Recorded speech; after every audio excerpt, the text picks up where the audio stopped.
All right, so here we are. Oh, they have Hallucinate out today too. That's pretty cool. Oh, I did see the gates yesterday. The gates yesterday were stacked. I was like that. It was amazing. They have really good, really good gates right now, and it's hard to choose because they're all great choices. They're all great choices, that's for sure.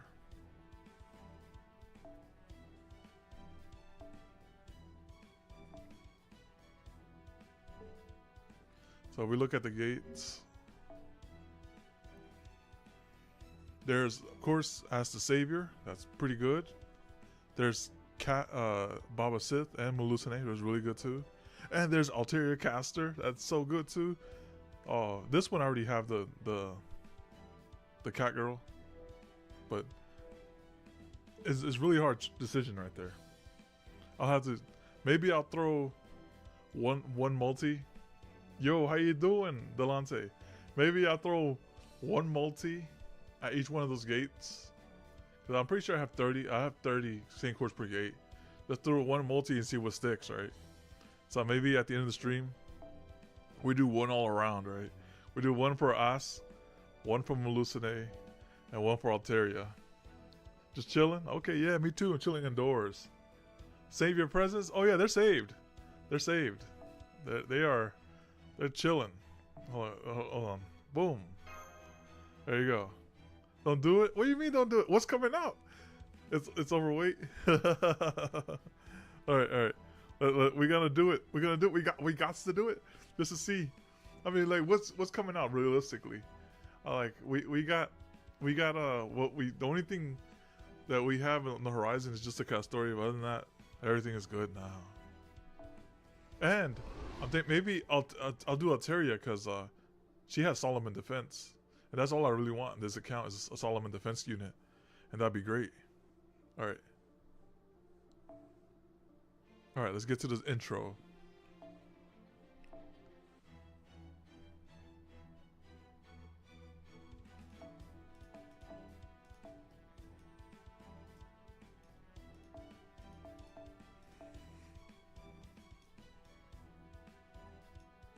Alright, nothing there either. Oh, that's right. I have a lot of XP cards. No. It's the problem is the XP cards. So I just gotta use them. Alright, let's use the XP cards. Let's use this on. Actually, you're right. We gotta level up some of these level 1 people, right? We could do that. Let's see who we level up. Who's the lucky person getting leveled up today?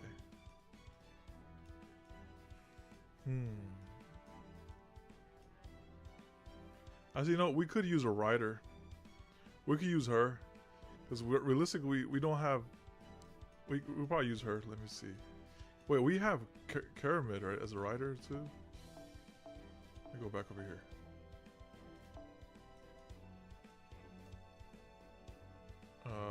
Do rider. Yeah, we have her. Yeah, we could level up Assaultful too. Well, the cat liked that one. So you want level up Assault? All right. Wait, let me see what they do right here.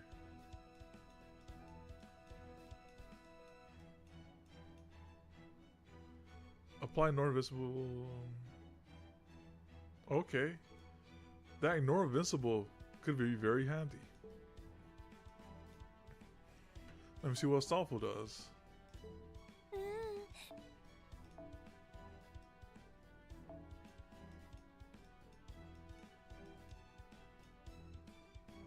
Defense ignoring damage to all enemies. And then evades. Okay. Well, I'd say there were times where there was invincibility up and we couldn't do anything, so maybe it is time for her to get leveled up. So let's level her up.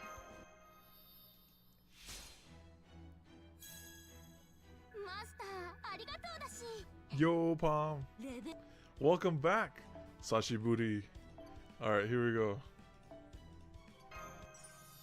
You're just in time. We're at the end of the stream. We're gonna roll for all 3 gates. You grilled her? Dang, that's dedication right there. So right now, let me show you what the gates are. So we got this one, and this one. We're gonna do all 3 gates at the end of it.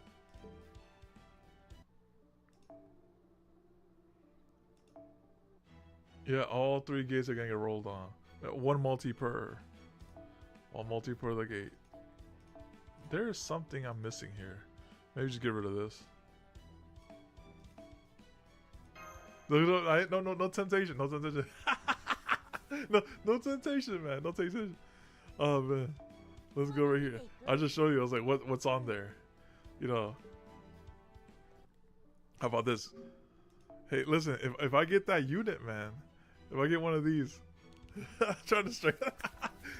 be strong, brethren, from the gacha. Alright. Let's go over here into the intro.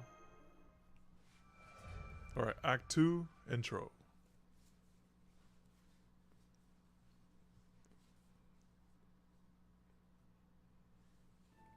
Extra from the deck. Da Vinci's tip phone is back. Thanks, Marine. Thanks, Marine. Let tip phone rest up in her cage until we're done with writing our response.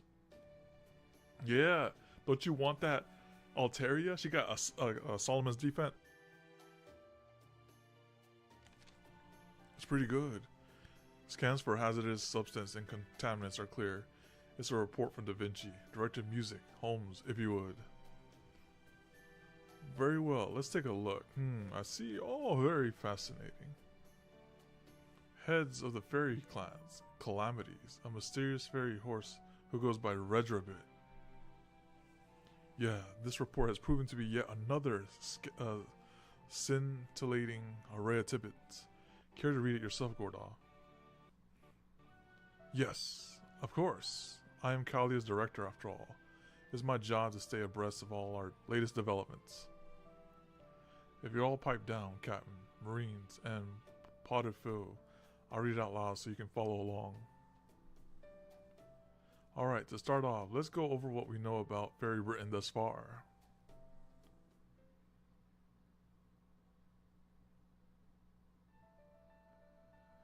Fairy Britain, also known as the 6th Lostbelt, is a dangerous place where no electronic devices can function.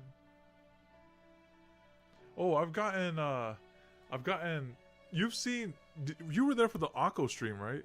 I got 2 Akkos. I was like, finally. And that was like the only multi I got.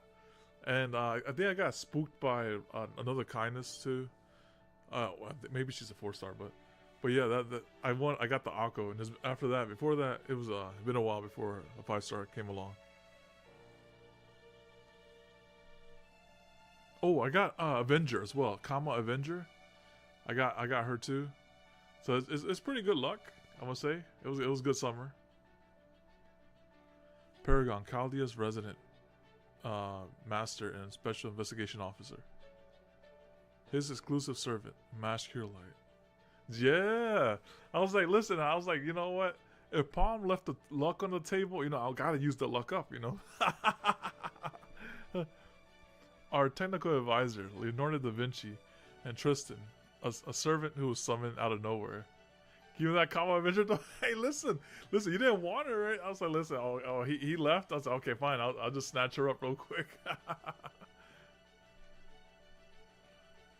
All set foot on Britain together.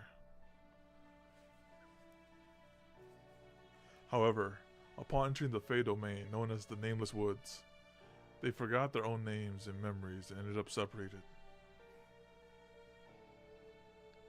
Paragon awoke in the village of Cornwall, where he made contact with local fairy Altaria Caster, who would come to aid Chaldea in our mission.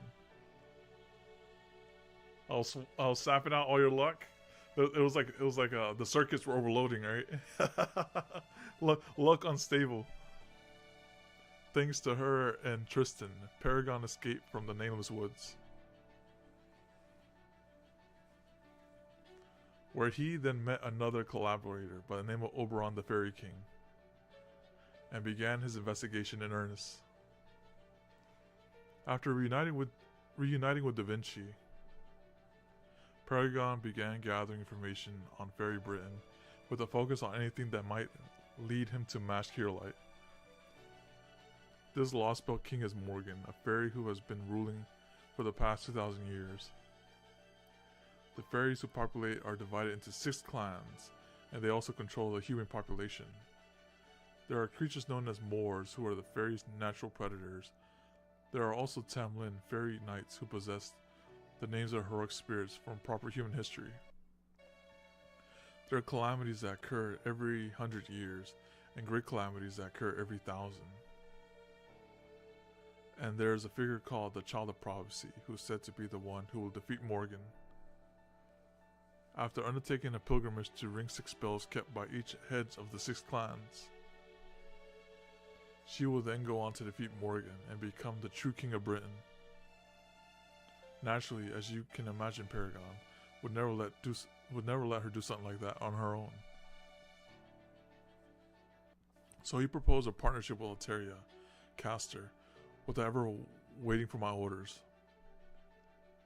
So now, we are obligated to lend the Child of Prophecy our full support in order to defeat our common enemy, Morgan.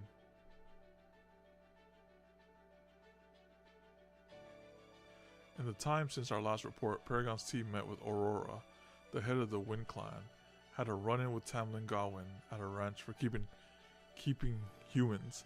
So it's a nice little recap right here we're getting.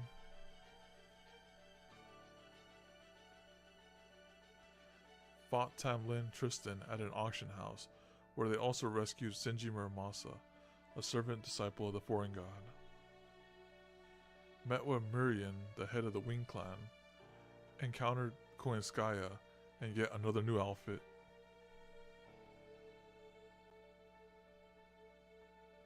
And had another local fairy by the name of Gareth and a mysterious fey horse called Redrabit join their team. After a series of adventures, including a battle against the Drake in the Rivers of Tears. Oh yeah, that was my favorite segment so far, the Drake. Paragon's team finally arrived in the city of Norwich. There, who should they encounter but Mash Kierlight, whom the local fairies believe to be the Child of Prophecy. Oh yeah. I did see that collab. I saw like some of the Fate lore heads, right, were getting upset with like how Rin's lore was portrayed there. But at the end of the day, you got to think about it. It's like their way of getting more people into the franchise, even though the lore may be inaccurate in Honkai Star Rail, at least, you know, it's like the character design and stuff is accurate. And I think it's fine, you know, like they have the right to make their own custom lore on there.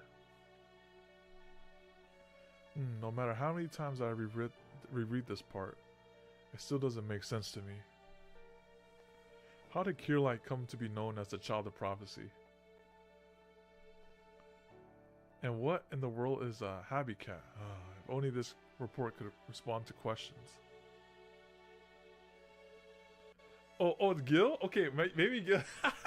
Okay, I just paid attention to Ishtar. I didn't look at Gil. I didn't know they did the boy dirty. Okay, like.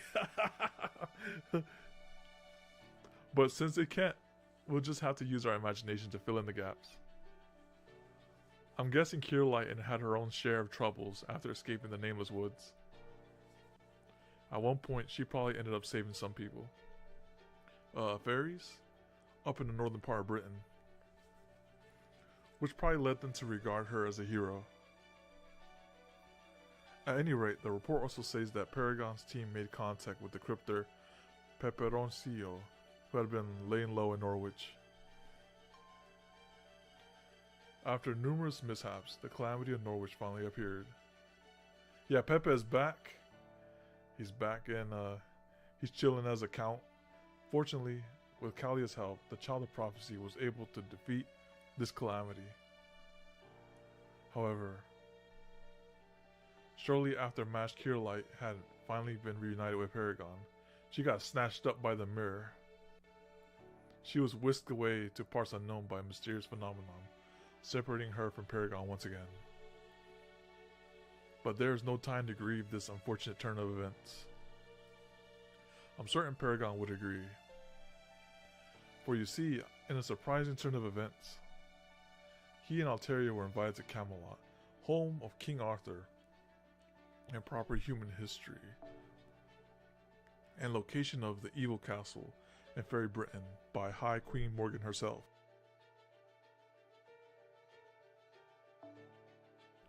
The very Morgan who possesses Ragnarok, a powerful spell that could be used to fight the foreign god, and one of our main objectives in coming to this Lostbelt in the first place.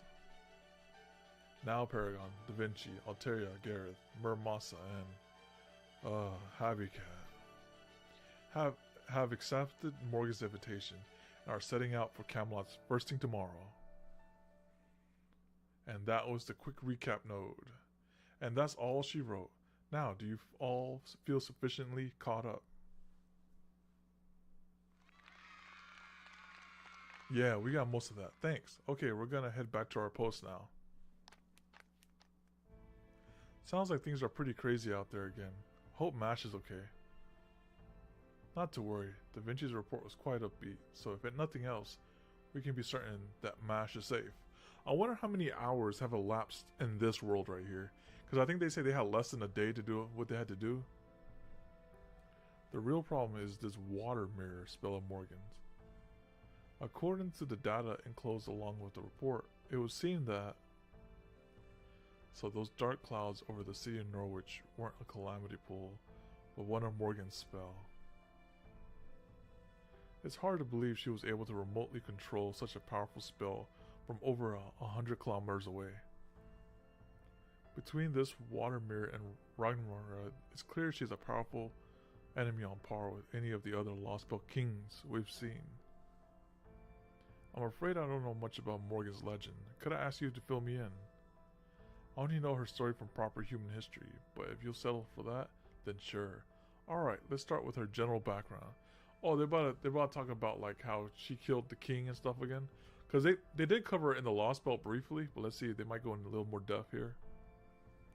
According to British myth, she is the good fairy of the lake. Morgan. And in the legend of King Arthur, she's depicted as an evil witch bent on destroying him. Okay, that's the one, that's the one. Morgan was the child of the Duke of Tangedal and Lady Ingray, and later became King Arthur's half-sister after her mother married King Uther. But despite their family ties, she grew jealous of him and began plotting all sorts of wickedness to make his life miserable. Some of her more notable misdeeds include stealing the sacred sword scabbard and seducing Lancelot. But the worst thing she did was trick King Arthur into impregnating her with Mordred, who she later sent to join the Round Table. Oh wow, she seduced him just like that? Wait, excuse me? Wait, half-sister, wait. Am I reading this correctly?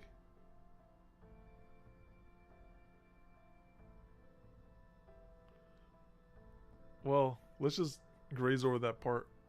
Alright, let's keep it moving. There were a lot of factors leading to the downfall of King Arthur's kingdom, but Morgan's definitely the one who tipped it over the edge. Paradoxically, there are also some who believe another side of Morgan was devoted to protecting King Arthur. Those theories claim that Morgan and Vivian, the Lady of the Lake who gave King Arthur the sacred sword and protected him in death, are in fact the same person. Sounds like her lust for power led her to become a femme fatale who ruined an entire nation.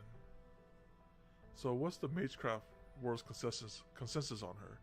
There must be more to her story than what's commonly known. Indeed, there is. I went through our database myself after receiving our technical advisor's first report. There was one bombshell right out the gate, and it relates to her birth. It turns out Morgan was not actually the Duke of Tangedal's daughter. That was only a pretense. She was actually the child of Lady Ingrain and King Uther, the rightful king of Britain. More stunningly still, Morgan was never human. Okay.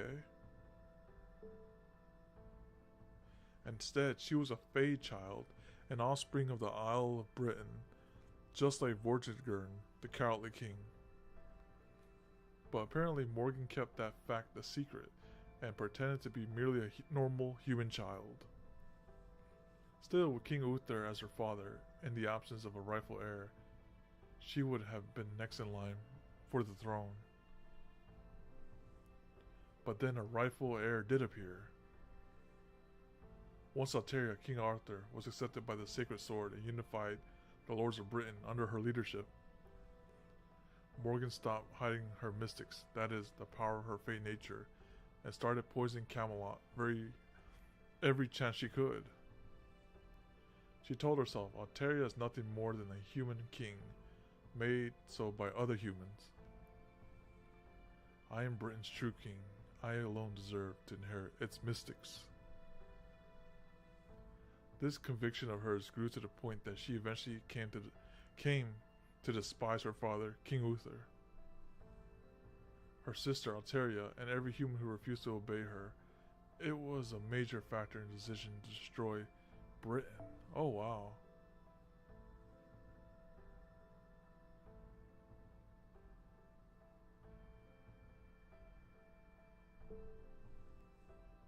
Why did King Arthur, once noble's older sister Morgan, become Camelot's greatest enemy in her later years?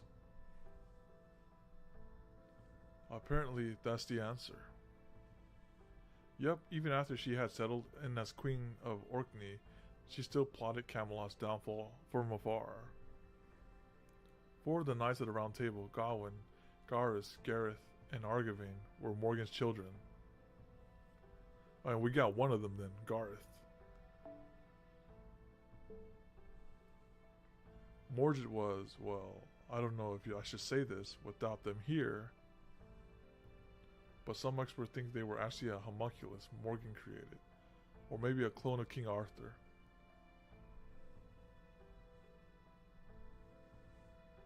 Particulars like that aside, it sounds pretty clear that she was an enemy of King Arthur, and a witch who tried to destroy all of Britain. So what about the supposed side of her that was focused on keeping King Arthur safe? An excellent question, Captain. There are numerous Arthurian legends, and each of them describes Morgan differently. One claims she was King Arthur's noble sister, another claims she was Lady of the Lake, yet another claims she had been the goddess of Britain since ancient times. Needless to say, each claim would seem to rule others out as a possibility. Common sense would dictate that one of these theories is correct, and the others refer to someone else entirely. But I believe they are, in fact, all true, and that Morgan was possessed of three aspects. Given that she was born under supernatural circumstances, I surmise that her human side, her fairy side, and the part of her that was Britain's own avatar all existed simultaneously. Okay, so there's three Morgans canonically. But as these parts of herself are essentially irreconcilable within a single entity, I suspect each of these aspects became an independent being. One was her human side, Alteria's kind older sister, Morgan. Okay. Another was her fairy side, Vivian, the Lady of the Lake. Okay, so that's Ask. So Ask is still Morgan technically. Okay. And the third was the Avatar Britain, Morgan Le Fay.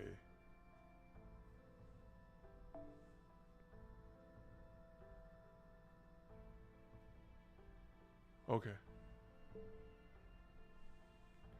If we assume that to be the case, everything makes sense. The Knights of the Round Table then did not bring her to justice, because she was both evil and good. Now I see. Okay, I'm convinced. But hang on, isn't Vivian another name for Nimue, the fairy who impressed Merlin? Who imprisoned Merlin? Who imprisoned? Yes, it is. Morgan is both king Arthur's rival and Merlin's greatest enemy. I don't know about Nimue.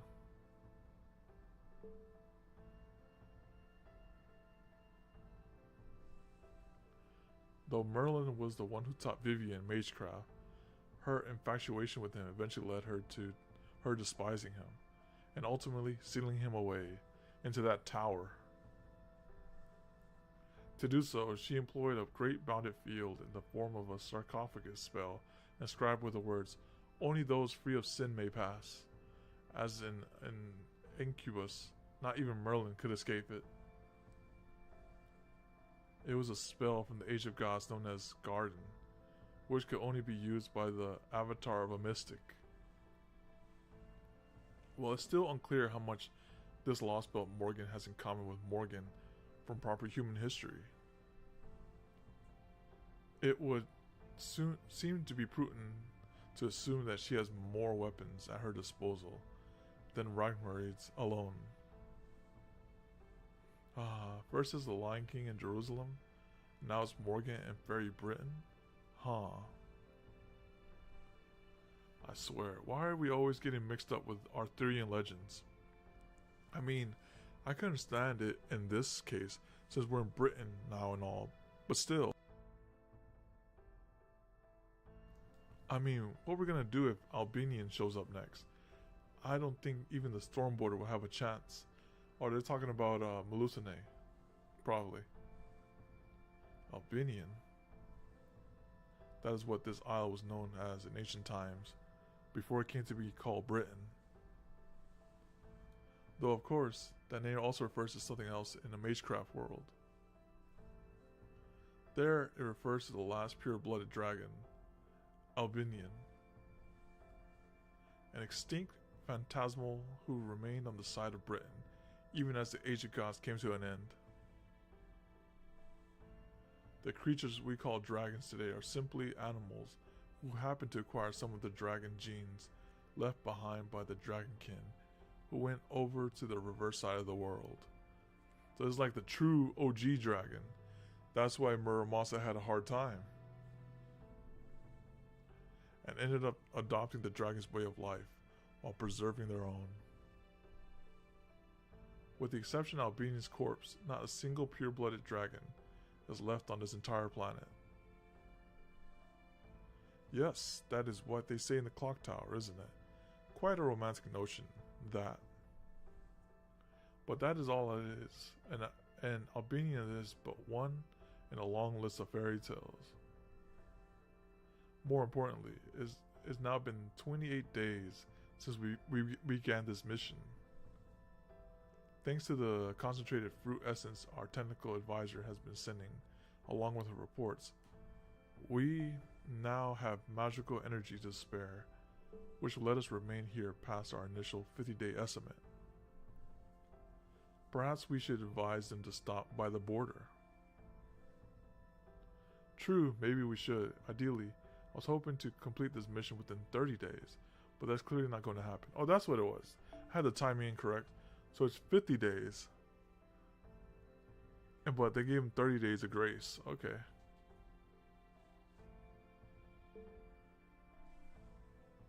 That said, we still don't know exactly when the collapse is going to begin, so we shouldn't be too quick to change our time limit. If we still stick to our initial plan, we still have 17 days left to complete the mission. Do you think Paragon's team can pull it off in that time frame, Holmes? Well, according to Da Vinci's report, it would seem the circumstances are nearly all in place. If their meeting with High Queen Morgan ends peacefully, and she proves willing to share information about Ragnaros with them, they can then devote the rest of their time to investigating the collapse. And if it doesn't end peacefully, now that Chaldea has thrown their lot in with the Child of Prophecy. War is all but inevitable. We already know the extent of Fairy Britain's military power. If Alteria is able to complete her pilgrimage and muster a significant anti-Queen force, the battle for Camelot will be decided in a single day. I suspect the battle will take place in 16 days at the earliest, just barely within our deadline.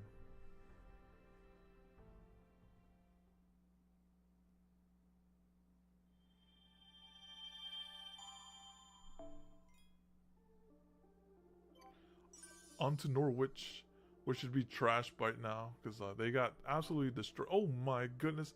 We're in here for a long, very long... It's going to be a long stream, guys. Alright, here we go. Let's go in there.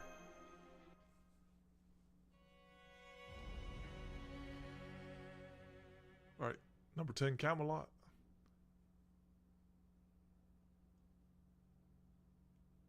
I can hear people singing the Child of Prophecy song in the streets. I shall speak now of a future, of the end of the Isle of Mystics, which came to be known as Fairyland.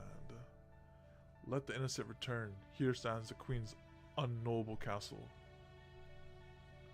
It falls like rain, like ash, it vanishes like snow, like lies. Our desires languish deferred. Even now, we dance in the palm of the Queen's hands. We require not only a little more patience. After 2,000 years, the dawn shall bring the child who will be our salvation. She shall be the child who saves the world, who binds both peoples together. Even her light begins as but an ember. Even should no one see it, she will become as a flame to draw moths. A city of iron, a sea of soot. When the calamity recedes, her pilgrimage begins. Chosen by the staff of selection, the Savior, guarded by travels from afar, shall reach the throne. The true king shall arrive at the throne. Accept now this bloodied crown. Ring, ring like raging thunder, like weapon flame. Let us hearken to the 6 bells ringing. Blaze the path of the true king. Ere the red calamity catches us, ere the black calamity devours us. Indolent and illicit though we may be, we are the scions of the free fae. Never have we wished for anything, but still we desire a shining future. There's no mention of Norwich being destroyed in that song. So why did Oberon say there was nothing anyone could do to stop his destruction? Yeah, so he did say, okay, well, I wonder, does he know more of this song than everyone else? He knows the true song.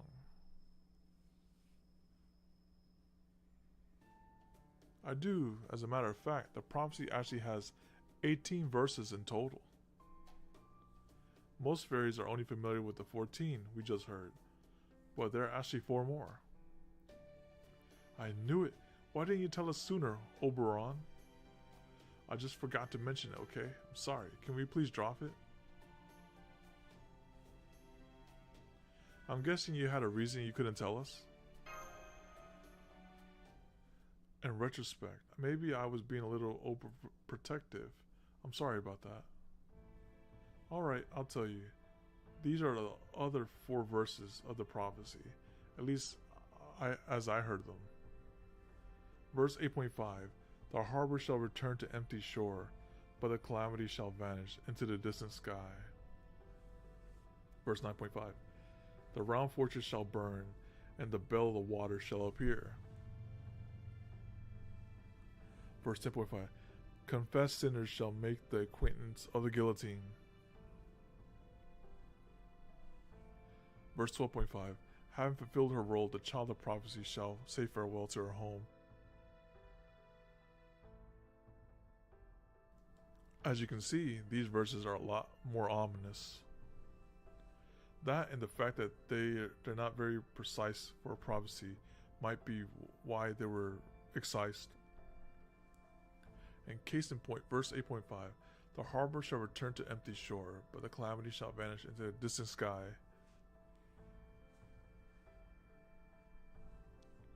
The harbor is obviously Norwich, and the empty shore part must mean the city was going to be wiped off the coast. The way I interpreted that was like, the harbor shall return to the empty shore was like, maybe they took care of a creature, but the calamity shall vanish into this distant sky. So maybe it's the distance, the calamity might have been Mash. You know, she got banished by the mirror. I don't know. So I was steeling myself to lose Norwich, even if we were to have able to repel the calamity. But well, Norwich didn't fall. Is it because another child of prophecy appeared? Could it be? This basically proves that not even Einzel's prophecies are perfect, especially for these 4 verses. And I'm thinking maybe Mash could fit the calamity because she has the black barrel. You know, she's like, oh wow, she can actually like cause devastation. So I've decided I'm just not going to worry about them anymore.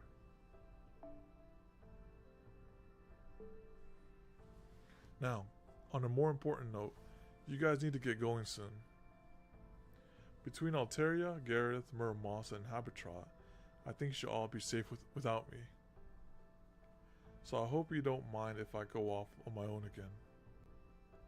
More information gathering? Partly, yes, but I also just really want to give Spriggan his comeuppance. So I thought I'd stay here and work with the Count to knock him down a peg or 2 dozen until he hits rock bottom. Besides, we could have been reunited with Mash much sooner if he hadn't insisted on keeping the Child of Prophecy in his castle. Don't you think he deserves at least a little punishment for that? I'd say he deserves a lot. Just leave it to me. Bloodshed may not be the Fairy King style, but I could definitely bleed him dry financially.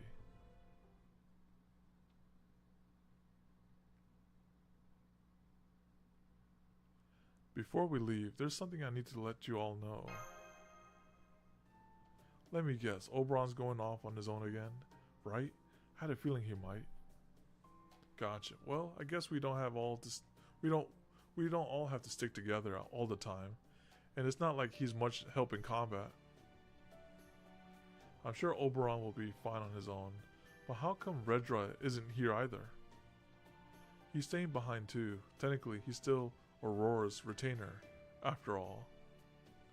And it wouldn't be good for her if he were seen with us right now. So I'm gonna have him stay here with Oberon and bring the carriage if we need it. I see. That makes sense, but you there, the pink fairy Habitrot. Are you coming with us too? I mean, the way to Camelot is probably pretty dangerous, so... Don't worry about me, I'll be fine. Just think of me as a spectator, along for the ride. In fact, you should probably be more worried about yourself than me, Gareth. I'm the irreplaceable healer every party needs in combat, and I'm pretty stronger than you. I'm probably stronger than you, too. Don't worry, Paragon, I'm not gonna let you die before you and Mash are reunited. So feel free to wade into battle all you like. As long as you don't die, I can patch you up with my magic needles, no matter what horrific injuries you sustain. That's pretty good. Good to know, thanks.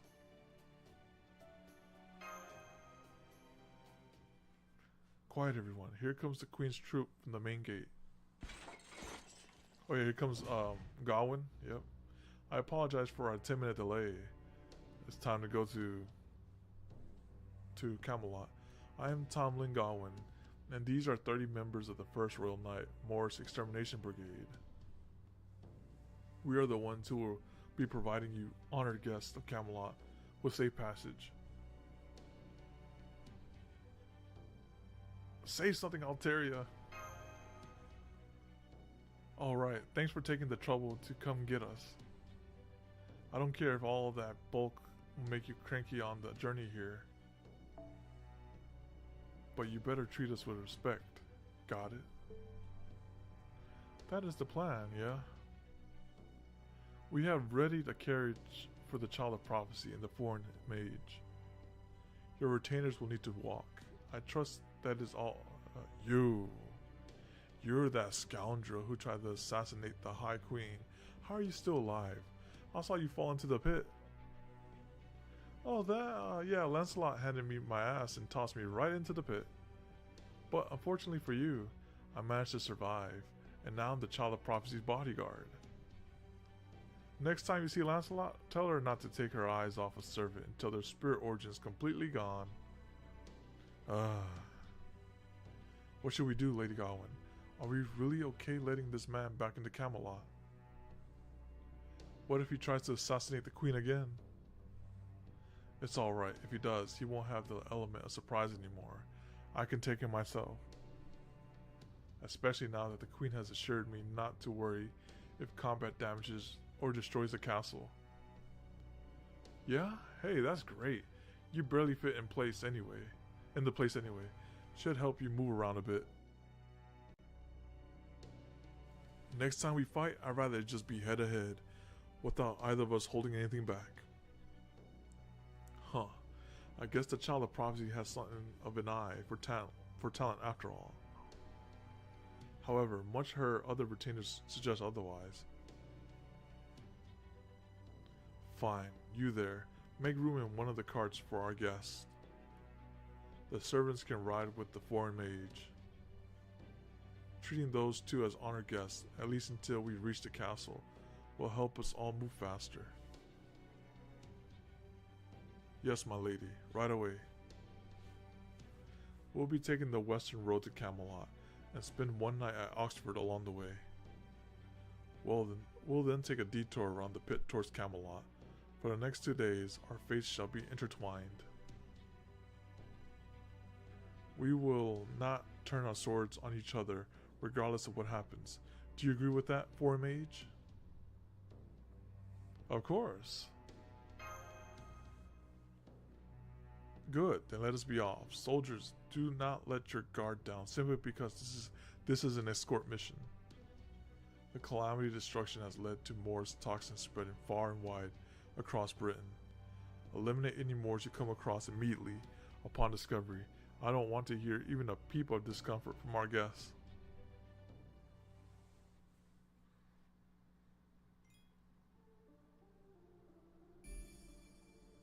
Alright, the giant hole east.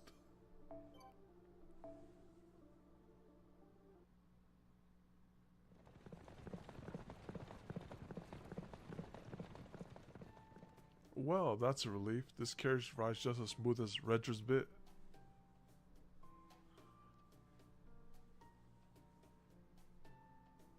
By the way, Paragon, are you really ready for this? To meet the queen, you mean? Well, yeah, what else? Oh man, you're not ruffled at all, are you? I bet you already been through lots of meetings like this, huh? It's not like that, Alteria. Paragon's just as nervous as you are. He's just had enough experience with situations like this to understand the value of staying calm. Masters need to give orders too and watch out for their servants, after all. So while Paragon might not be able to fight on the front lines himself, he's very good at keeping cool under pressure. Really? So you met a lot of other kings then? Yep, I sure have. Oh wait, and some goddesses too. So you'd think I'd be used to this sort of thing by now, but nope, not even close. By the way, I heard something interesting about Tamlin Gawain back in Norwich. Apparently she was the first fairy to be made a Tamlin during the era of the High Queen. About 200 years ago, during the era of 1800 of the era of the High Queen, there was a huge outbreak of caterpillar Moors in central Britain. The calamity later came to be known as the Caterpillar War, and it was Gawain who put a stop to it. So while it might not have been like the calamity we got rid of in Norwich, she still resolved the calamity just like Alteria did, and that's what led to the Queen's recognizing her skill. Are you filled with newfound respect now, or just surprised? No, nothing, but Gawain could do what surprised me or make me respect her. Oh, she almost said Bargus right there. I got that. No, nothing Bargus. Gawain could do what surprised me or make me respect her. That said, I guess this means Morgan's not the Oni fairy to have dispelled the calamity then. Guess this means I'm even less special than I thought. Oh man, now I'm even more nervous. Oh crap, I'm sorry. I didn't mean to make you even more nervous. Oh hey, from what I heard, the Caterpillar War wasn't all that big of a calamity. I mean, the one at Norwich was once in a millennium great calamity, so it had to be smaller than that. Don't forget, we saved an entire city. You have every right to be proud about that. Yeah, you're right. I mean, MASH and Paragon might have done most of the heavy lifting, but I definitely still contributed it. And when it comes to defeating Moors, I can hold my own against my any town.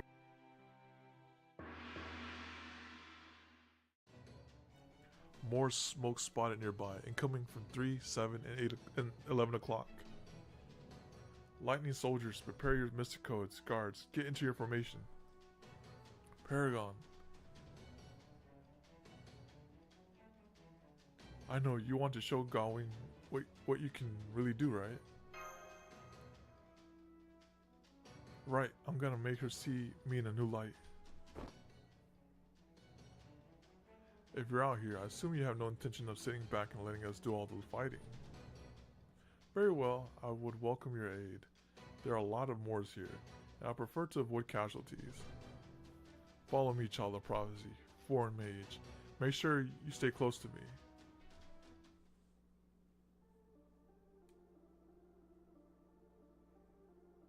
Alright, now let's type out the Q here.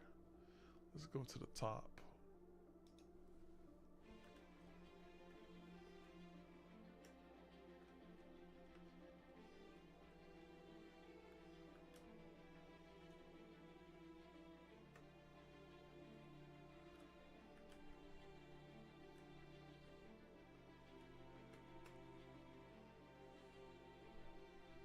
Alright, looks good.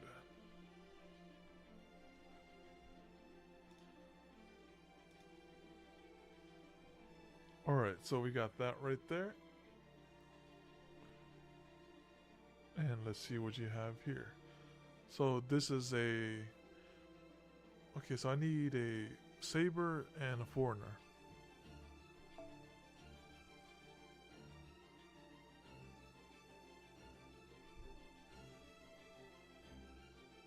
Oh, I can use Medusa.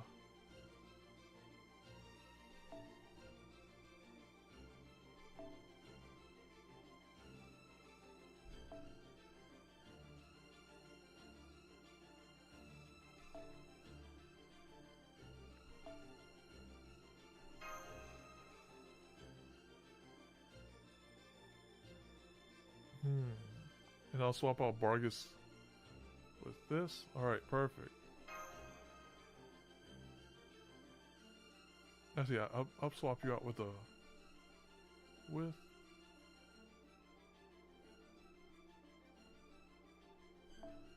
There you go.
We almost wave cleared there. I just gotta get her to level 100. And then I probably could have done it.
クリューサーオール脈動せよ。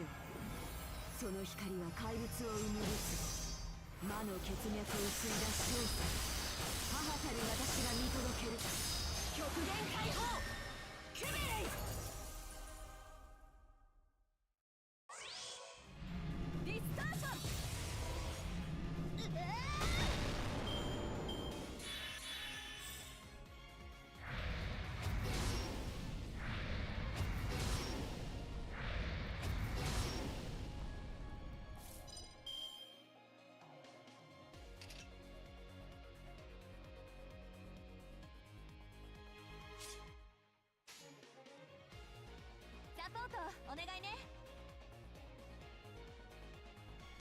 Yeah.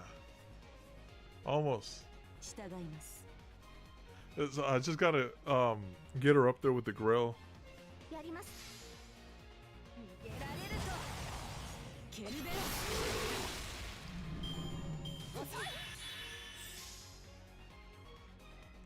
This one will be clear though.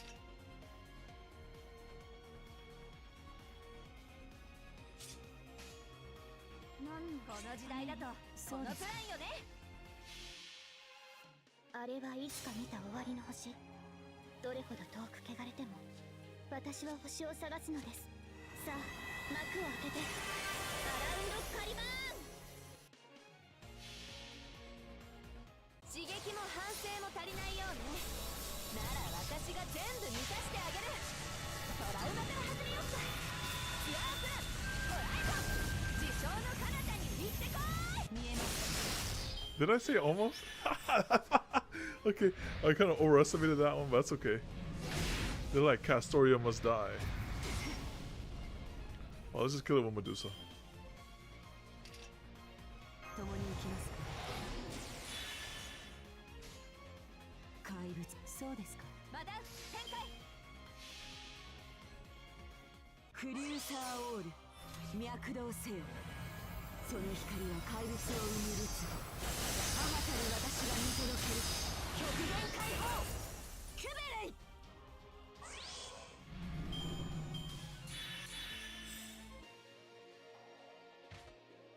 Oh, there's more. Okay, never mind. I was just there to taunt you.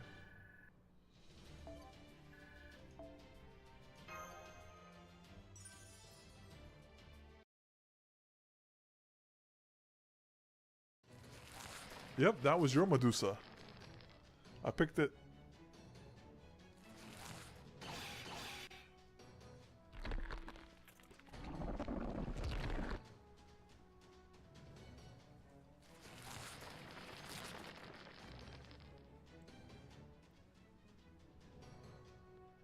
There are still 10 large Moors to contend with. No more are still coming. We can't handle this many. Those of you without iron weaponry, stand back. Do not engage. Just lure them to one spot so I can burn them all at once. Didn't gong her? Nope. It's because they were focused on Castoria there for some reason. They almost killed her. We're trying, but these Moors aren't falling for the decoy.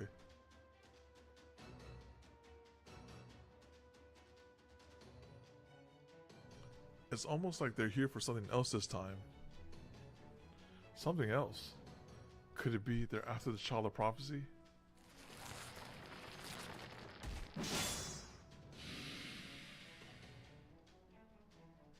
You.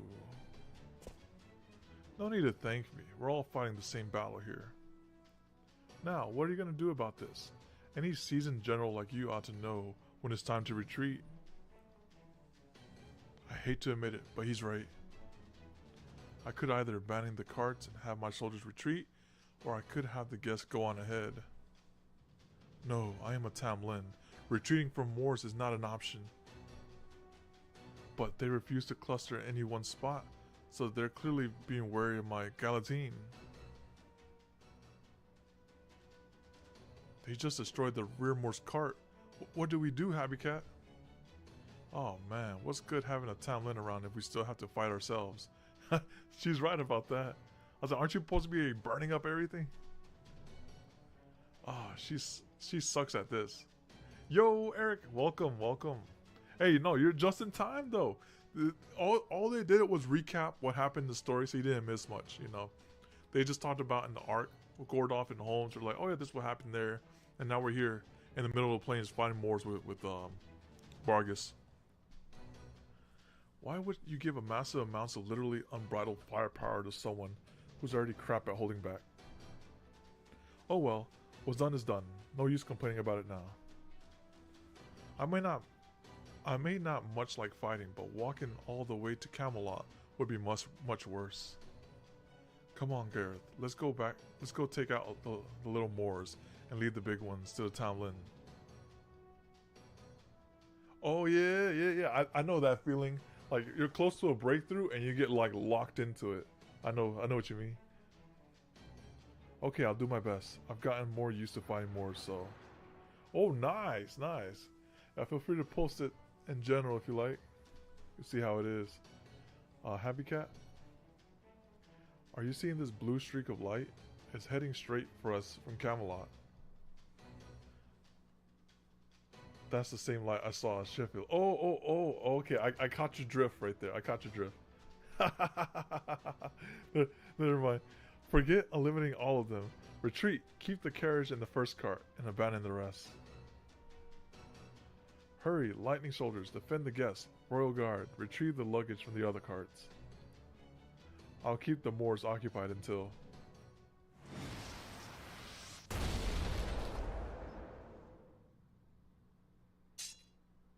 It's Melusine. Oh, what are you doing here, Lancelot? I didn't ask for your help. Okay, sounds good. I don't think you need my help either, but the High Queen commanded me to come. Hostiles detected. Eliminating. Stand back, Godwin. Taking out individual targets in my area. This is the real deal right here.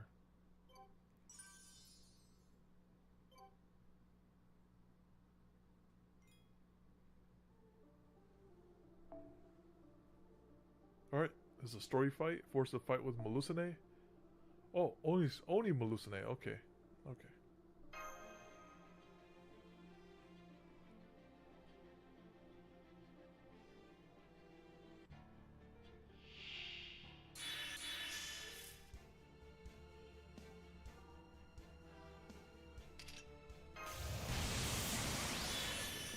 She doesn't even say anything. She's like, alright, I'm just gonna do this. Like serious Melusine, no voice.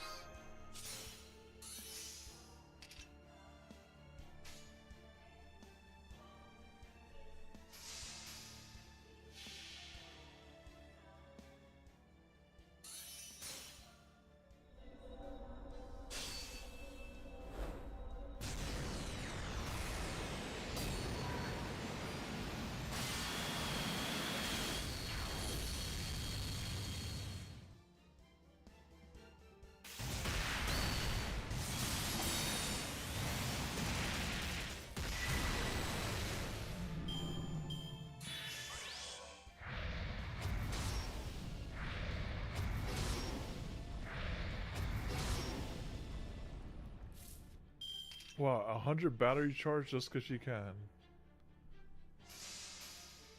Alright, okay, I'll check it out here on my phone real quick.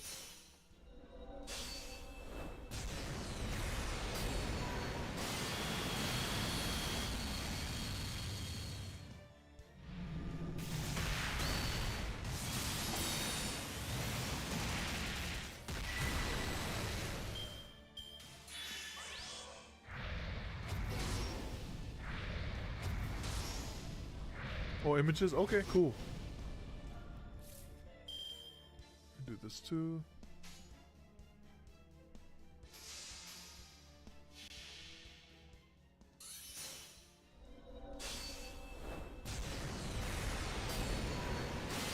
That's really good.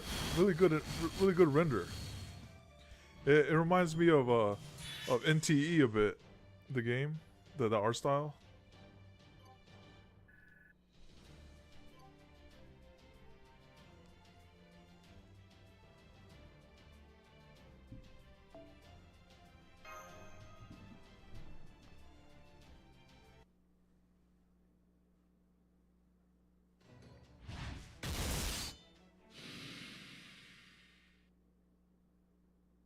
Whoa, she just flew in here out of nowhere and utterly destroyed them.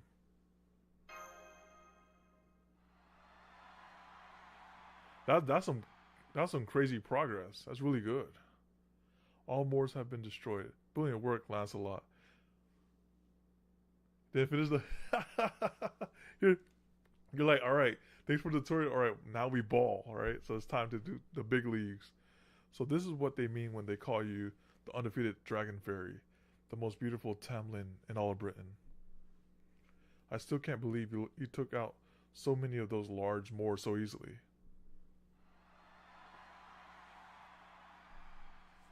There, I eliminated the Moors, just like the High Queen told me to. I'll let you handle the escort here, from here, Gawain.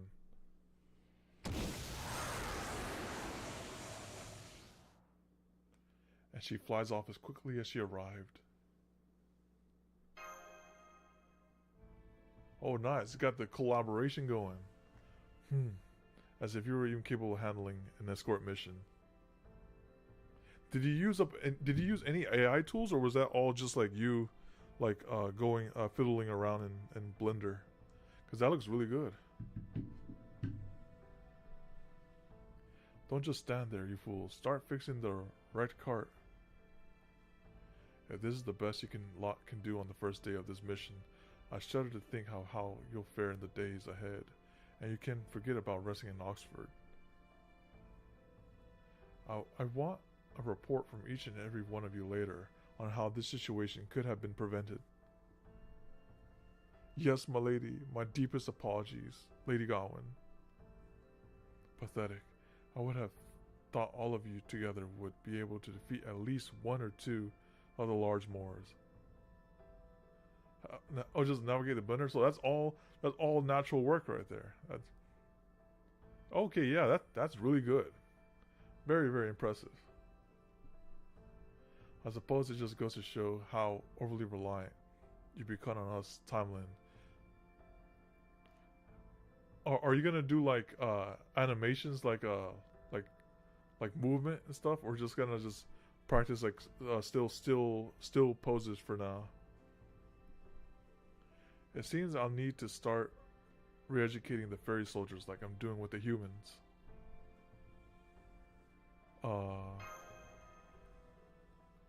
Oh, my apologies. I appreciate your help. Sorry again. I never did ask your name, did I? I wasn't authorized to do so. But now that you have aided us in a dangerous predicament, that is no excuse. I am Gawain. What is your name, for a mage? I'm Paragon. Well met, Paragon. I appreciate your obvious hostility towards me. Okay, yeah. That way you get like the knack for it, right? You got the sitting pose, then you got maybe like a running pose or like a handstand pose. Those type of poses, right? Get the anatomy down. You got spirit. I like that. Since we'll be enemies later. All right, let's get this escort mission back on track. Oh, and I advise you to watch what you say in the carriage. I could easily overhear you, depending on which way the wind is blowing.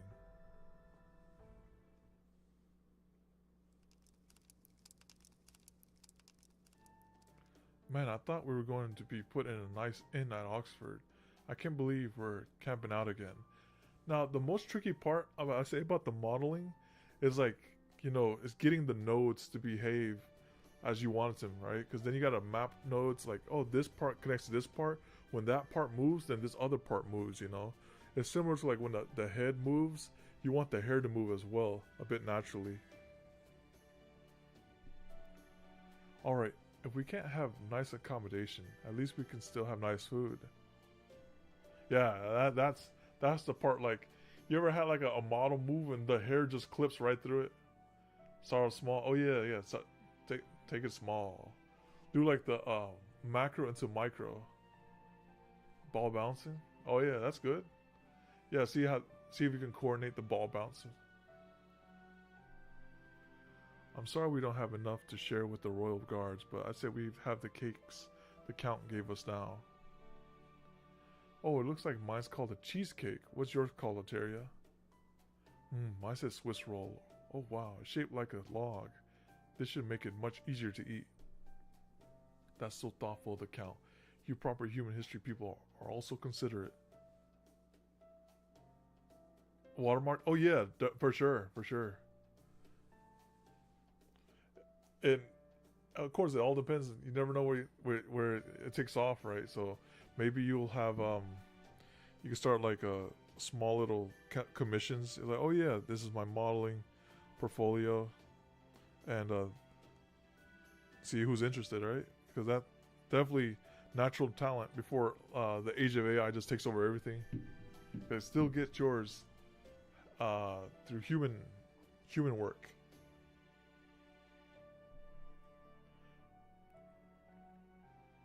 Not sure I'd agree, but yeah, why not? Sweet Yam Yokon. How the hell did he manage to make this here? Some tea would be real nice with this. I think I'll go down to have the river and fetch some water. What was this called again? Chiffon cake? So this is what happened. This is what happiness itself tastes like. I had no idea they had so many kinds of sweets these days. Oh yeah, it seems even Fairy Britain has been developing a bunch of cake recipes. Back in Salisbury, I heard about Woodwell's restaurant chain in the south, and Edinburgh's gourmet dessert in the north. Now, the next step, right? If you want, you can, because there's you can integrate some AI with it. There's something called like Quinn 3 TTS, which is like a voice model. So then you could practice like lip syncing with the talk, right? So then you can see like, oh yeah, this is how this works, and that'd be cool. I haven't gotten into the TTS one, but that's the next step I actually wanted to learn how to do. But of course, even if because I could technically clone my own voice and read all this, but I prefer to do naturally, because it'd be weird if I just like, all right, I got the script here and just hit play on the AI, and then just let it read what it sees here and then hit next. I'd rather have like that genuine like inflection, and none of those strange chops. But it's a good start. But it sounds like cheesecake's the one that never caught on. I wonder why. Really, but it's so yummy. It does make me a little thirsty though. It's because a big shot up north absolutely despises cheesecakes. She always says cheese has no place in desserts, and that has to be chocolate or nothing. Though of course, for fairies from the south like me, chocolate is such a luxury. I don't even know what it tastes like. It costs so many moral pounds that low-level fairies can basically never afford it. What is it, Paragon? I'm gonna go make a little peace offering.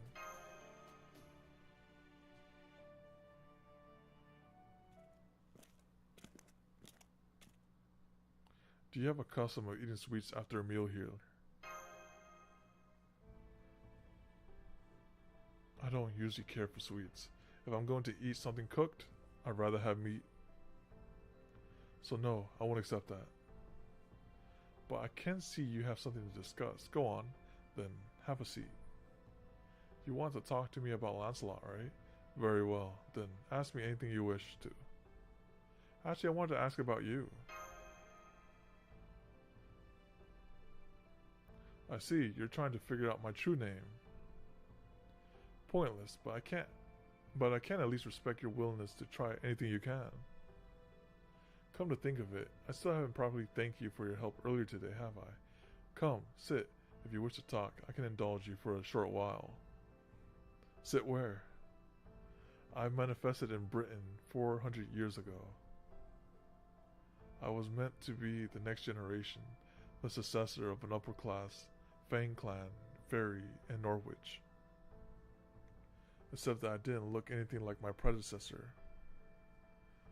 Even though I'm a Fang clan fairy, I was born resembling a Wind clan one. No, if anything, I looked like a human. Some suspected I might be a Chingling. Others said I was cursed from the battle against the Moors that took place 600 years ago. Maybe I am, maybe I'm not. I don't know the truth, and I don't care either. I earned the honor of becoming a Tamlin when I ended the Caterpillar War. Up until that point, the title of Tamlin had been sealed away for all 1800 years of the High Queen's reign. In case you don't know, the Tamlin title originally belonged to the retainers of Ask, who was said to be Britain's savior in the Fey era. The first Tamlin was called, I'm sorry, I actually can't remember their name. At any rate, they met their end in Orkney. After that, the Queen forbade the name of more Tamlin. But she decided to revoke her own seal to exterminate the endlessly spawning caterpillars. Thus, I was gifted the name of Sir Gawain, which is said to be the name of the Knight of the Round Table of a foreign land, and gained the means to strengthen my horns. My Galantine, I believe you call it a noble phantasm? Well, I'm confident it is every bit the equal of Sir Gawain's original. I'm just as confident that I can't hold a candle to the real Sir Gawain, the Knight of the Round Table from proper human history. And that is the truth. That boy would keep MP spamming you. Like, this Gawain, that other Gawain is the real Gawain. This one, there's not much. I'm not scared of this Gawain. I'll just say. That sounded pretty significant. But never mind. I shouldn't be talking about the Round Table. I'm told it's creepy when I do so, for some reason. Let's see, what else can we do about... Oh, I know. Let's talk about the war against the Moors. This war took place a millennium ago, along with one of the great calamities, during the 1000th year of the era of the High Queen. It was time when the Moors had a king and an army, and waged war against the High Queen and 5 of the 6 clans. Apparently, this king is something of an old duck. He never attacked fairies or killed humans. All he cared for was fire and lightning. He would gleefully destroy anything, and then only for the joy of watching it burn. He reduced cities and forests to cinders, razed the ground before him, and summoned rain clouds just to hear their thunder. Some fairies called him Storm King, at least until the High Queen forbade anyone from speaking that name. The war against the Moors king lasted for decades, until finally the Fang clan brought it to an end. Woodwoes, a fairy who had recently succeeded the previous head of the Fang clan at the time, was the one who dealt the final blow. And so the great calamity, the king of the Moors who had feasted on magical energy, was defeated before the Fang clan. However, it's said that with his dying breath, the king cast a curse upon the Fang clan. What kind of curse? The fairy eating black dogs. It was only after the king of the Moors vanished that the black dogs began to roam fairy Britain. However, they also eat moors, so they're not just harmful. There are even some squads who train black dogs and use them in moor hunts. Mine is one of them, in fact. Have you ever heard the epithet, the Black Dog Duchess? It refers to me. Even now that I've become a Tamlin, I'm still called a black dog. I don't blame them though. After all, I eat everything, including fairies and humans. Huh. Oh, now you're scared of me. Say, how come? Say, why don't you come a bit closer, real quick? So you had no idea you were trying to get information out of a woman feared throughout Fairy Britain as a monster.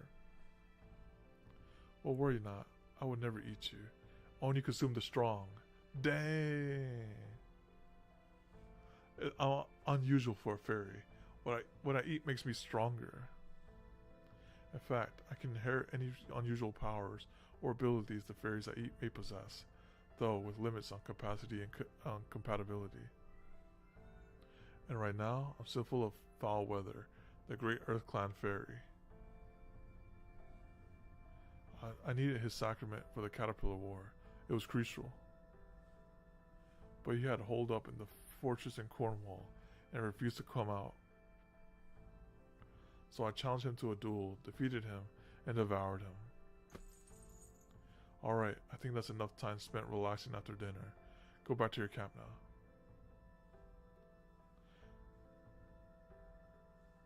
I thought you'd be more the strong and silent type, but I'm glad I was wrong. I'm used to talking with humans. In fact, my current husband is human. What? Really? Well, yeah, he's my husband, but he's neither a romantic partner nor a future meal. He's just a guest I'm putting up in my mansion while he recuperates. Wonder who that is. Still, you do remind me of him, both your lack of fear and your innocent curiosity. Alright, back to your camp now. My soldiers and I will take turns keeping watch. Don't stay up too late. We'll be setting out early tomorrow morning.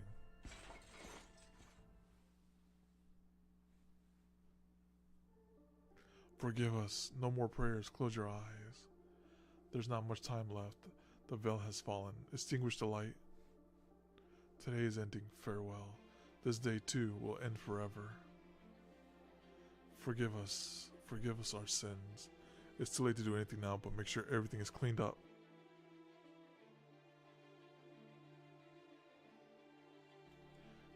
There it is again.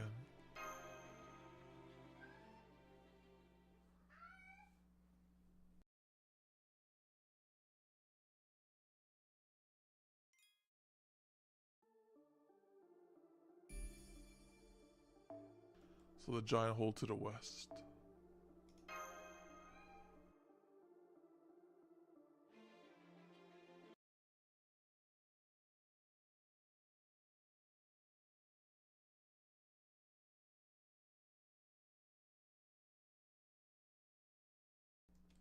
Two days after leaving Norwich, day 30 in Fairy Britain.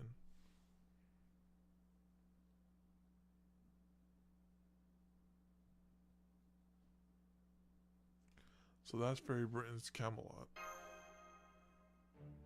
I've never seen it from the other side of the pit before. It's definitely impressive, isn't it? So that part we were seeing from Oxford must have only been the back of the castle. I thought it looked more like a wall than a castle, but now it looks more properly royal. It's got one urban area around the main gate and another one inside the ramparts. I'm guessing that's to separate the general populace from the upper crust. Yeah, the cat's back there again. Don't let the gate fool you. The side facing the pit is actually the castle's front. Really? So that big fancy gate is actually the back gate. Oh no, that's the main gate. Sorry for confusing you, Gareth. There's no way into the castle from the pit. You gotta go through the gate to get inside. What about fairies who can fly? Couldn't they just zip inside? Nah, it ain't that simple. There's a magecraft barrier around the front of the castle, the side facing the pit. If you ever fall in there yourself, you'll see there's a ton of gun ports all along Camelot's walls. Now, you don't usually put cannons behind a castle, right? So we can be pretty sure the side facing the pit's the front. So if Morgan's not worried about an attack from the main gate, then...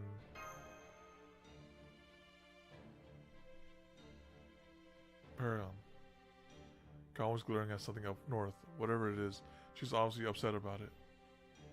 You're friends now, right? Go on, ask her what it is. I wouldn't say we're friends. What is it, Paragon? Are you suddenly having second thoughts about entering Camelot? It's not that. You're wondering what's got me so upset? Can't you see for yourself? That Narabi army's up north. Not Narabi? Where? I don't see her anywhere. Oh, right. You're too short, aren't you? What a shame. Well, no matter. It's none of your concern anyway. Oi, are you kidding me? Of course it is. Come on, Paragon. Let me stand on your soldiers. Redrip isn't here now, so you'll have to do. Whoa there, hang on. Before you go on to all that trouble, how about using one of my handy-dandy gadgets first? Here's a spyglass. This will let you see at least as far as Gawain can see. Now, take a look at those plains up north. You'll see some really intense glares pointed this way. Huh.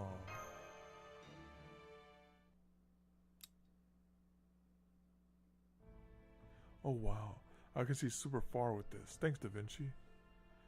Try turning the dial on the side. It says to 5 kilometers right now. But if you crank it to the 4th notch, you can set it to 20 kilometers. That's pretty fancy. There, see them?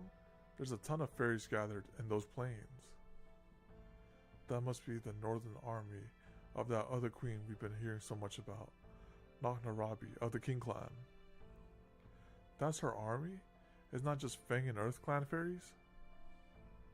There are also lots of soldiers with masks. Are those giants? There are giants there. That's right. Narabi rules, bestows power and wealth upon any who swear fealty to her, just like her skill. It's the opposite of Gloucester and Murian, who put you down to level 1.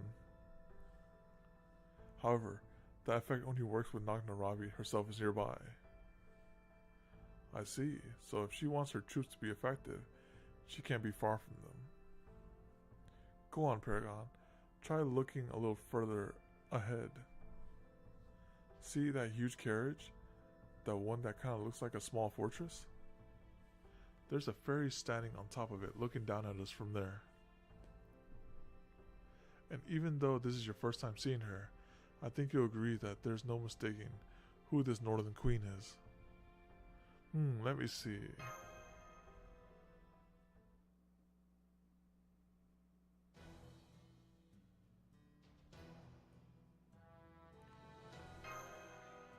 Is that a leg?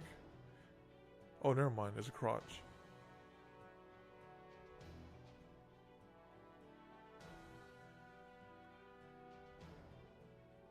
Well, that's definitely a very Celtic bodysuit.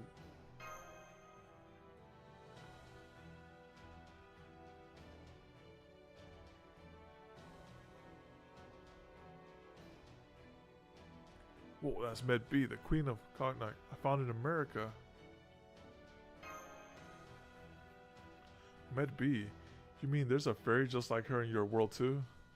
Yes, it's Med B, and I'm gonna use when it's time to fight Morgan. I'm gonna use her. Remember, I said that maybe 4 streams ago, but I still haven't forgot. I'm gonna use Med B to take down Morgan. Wait, why is she staring at you instead of me? Did you do something to sub her, Paragon? 20 kilometers away or not, I can't believe she brought her troops all the way out here.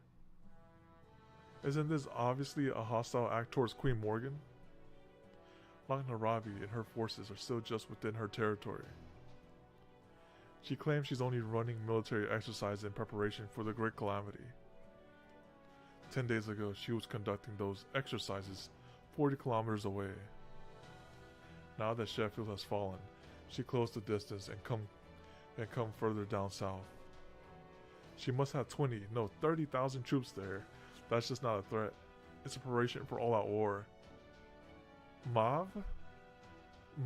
Maeve? Wait, let me see.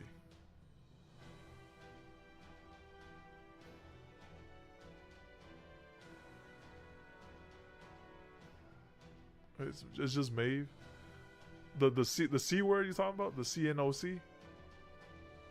Okay. So it's just Maeve. So listen, this is Maeve. Okay. How the hell does she keep them all fed? All right, fairies don't need to eat. No, we don't. Unlike humans, that one of Maeve's army's defining characteristics. She despises humans and won't even use them in combat against Moors. Oh, Med B is pronounced Maeve. Oh, okay. Okay. Wait, Maeve? Wait, what? Med B is... She envisions a Britain ruled by and for fairies alone, with her as its sole monarch.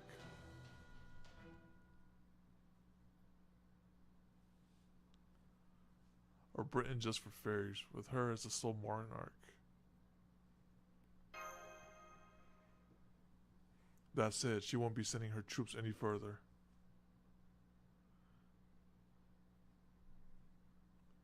She has no definitive reason to challenge the High Queen, nor much of a chance of success if she were to try. The Northern Fairies have been incited to rebellion against the High Queen several times before. Each time they find themselves retreating north, with their tails tucked firmly between their legs. This time will be no different. Alright, that's enough idle chatter. Let's go. We're about to pass through the main gate. From now on, I suggest you remain sharper than ever.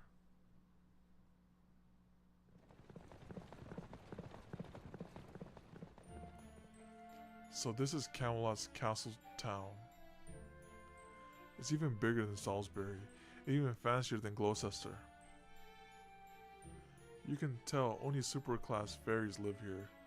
The mana in the air here is like nowhere else in all of Britain.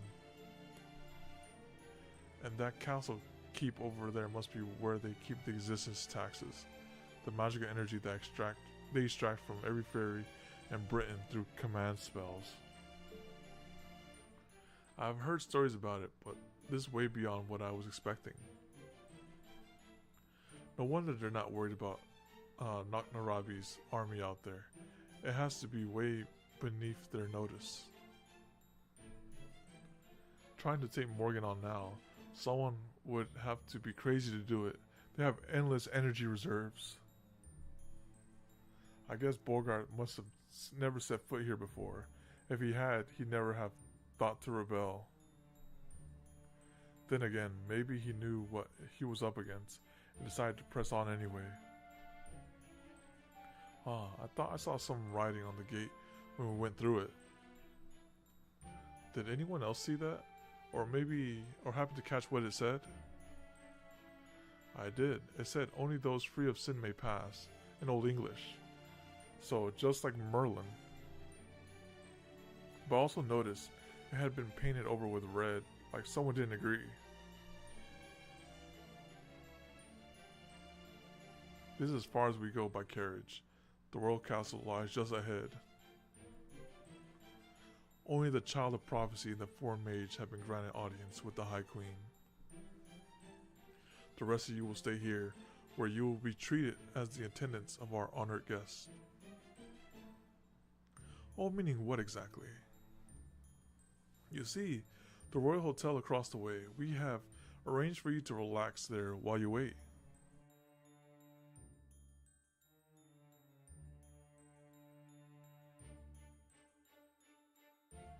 I will make arrangement for you all to reconvene once the meeting is concluded.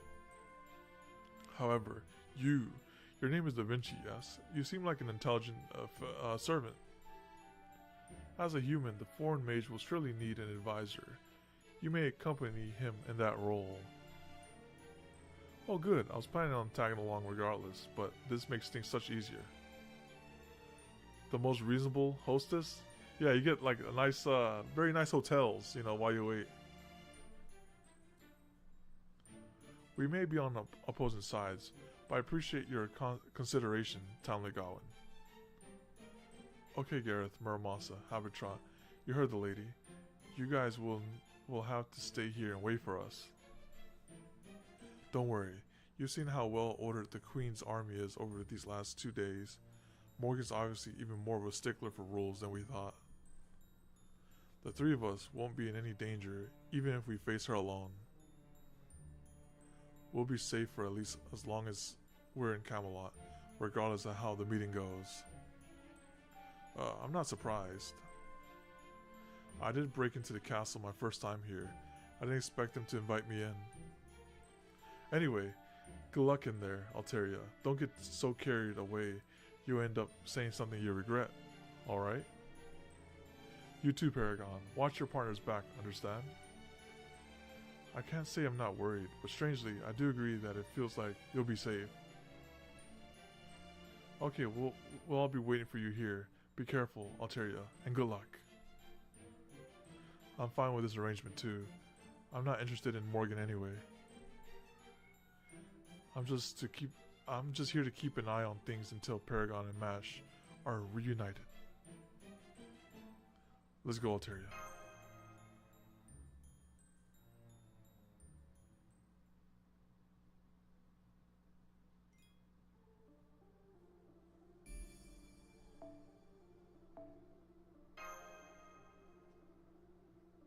We're going on a lure streak right now.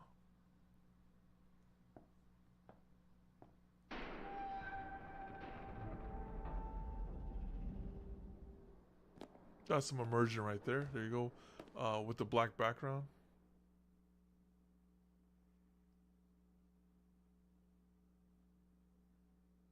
I can't believe it took us almost an hour to get up the stairs to the throne room.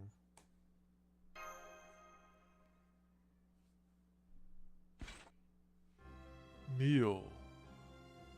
Present. Worship. Submit. Emissaries to the throne. Cease your breathing. 30 ambassadors. 100 officials. Close your mouths.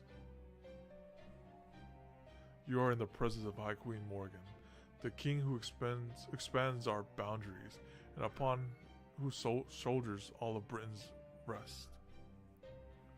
Revel in her glory. Know this child of prophecy. Know this foreign mage. This meeting is a sign of the High Queen's grace and amnesty. Thank you. It is so very good of you all to come, even without a formal invitation. My ambassadors and officials are now commanded to be silent until this meeting ends or I order otherwise. The only people present permitted to speak are myself, my guest, and Tamlin, and me, Barrel Gut, the Queen's hubby. Sorry, fancy fairies. Oh, wow.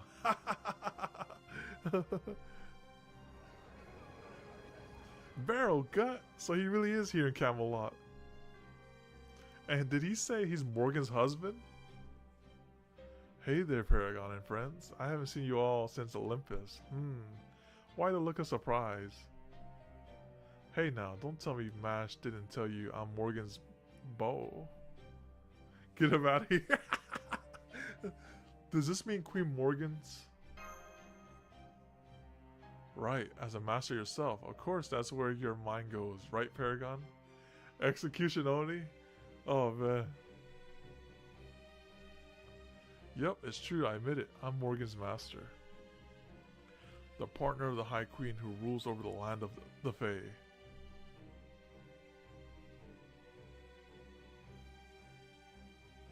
But that doesn't make any sense. Sure it does, and it's true. I mean, yeah, she's so far out of my league, I have a hard time believing it myself, but facts are facts. My guess, he's being kept around because he's a human and that's a nice energy supply. Alteria, I give you permission to approach. Raise your head. Okay. I see. It appears you truly are the child of prophecy.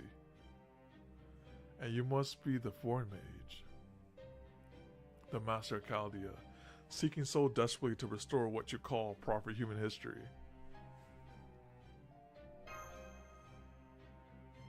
Your efforts in Norwich, though commendable, were unnecessary. Still, you did well, eliminating the calamity. I will therefore reward you accordingly. Typically, I would compensate you in the currency of my realm. However, I understand the source of your magical energy is spatial magical energy occupying values you refer to as QP, which are derived by viewing magical elements as particles, correct? Oh, she about to give me 10 billion QP. Yo, imagine that. If you were to go along in the story, they'll say, alright, here, take this QP. I'll say, oh, this will be the first time some NPC, I should say NPC, but some story event gave me some QP. Here, take this. Money bags, yeah. I trust 100 million of these should suffice. Take them. Please let that be translated into the. I didn't see this story's this chapter's reward. Maybe that's what that chest is for. That much? And wait, does this mean you have QP mint here?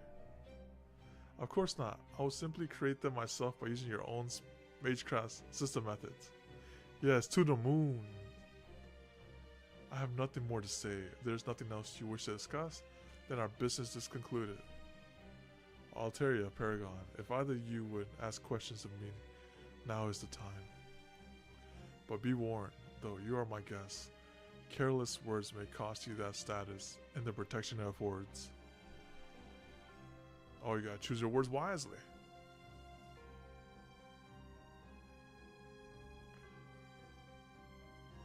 Looks like it's up to me to speak up first. So you will speak up first then. Very well. You are indeed brave. Tell me, Conqueror of 5 Lost Belts, what is it you want? Callia's goal is to resolve the Bleach Earth phenomenon. Yes, I'm aware of that situation in the outside world. Burlgut has informed me. But there's been another anomaly detected in this Lost Belt that we need to resolve first. Oh, what sort of anomaly?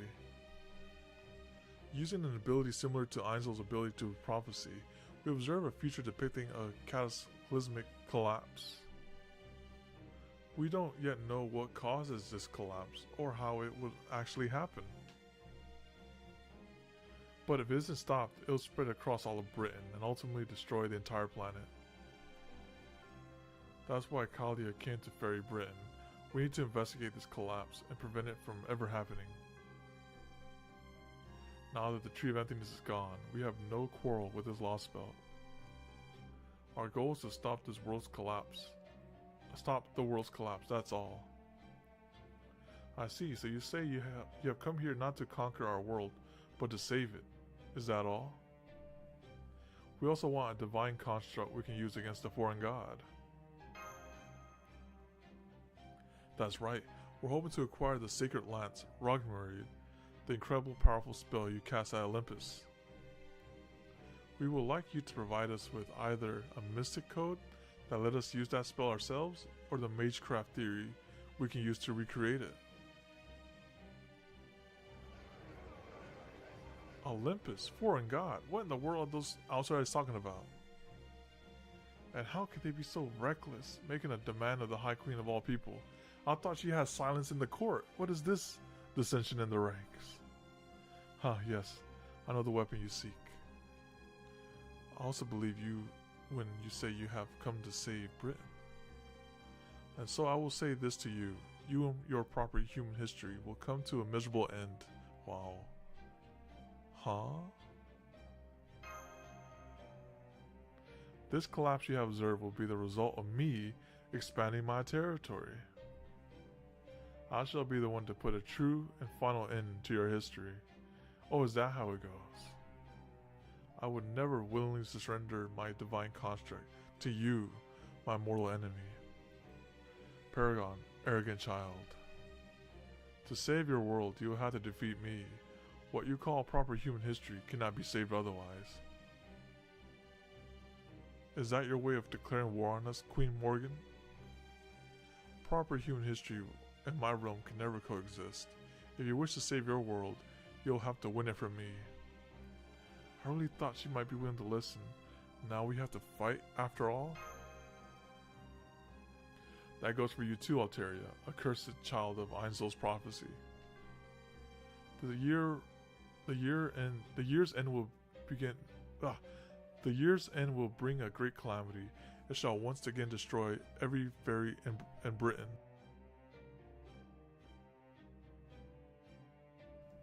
But fairies do not learn, ever. No matter how many times they die, they'll always be born anew. As long as my castle remains intact, Fairy Britain shall always be reborn, even should all Britain burn. So we gotta destroy this castle then. Your Majesty, are you saying you'll only protect your kingdom, not your citizens? Yes, I offer fairies no salvation. I shall defend my land, nothing more.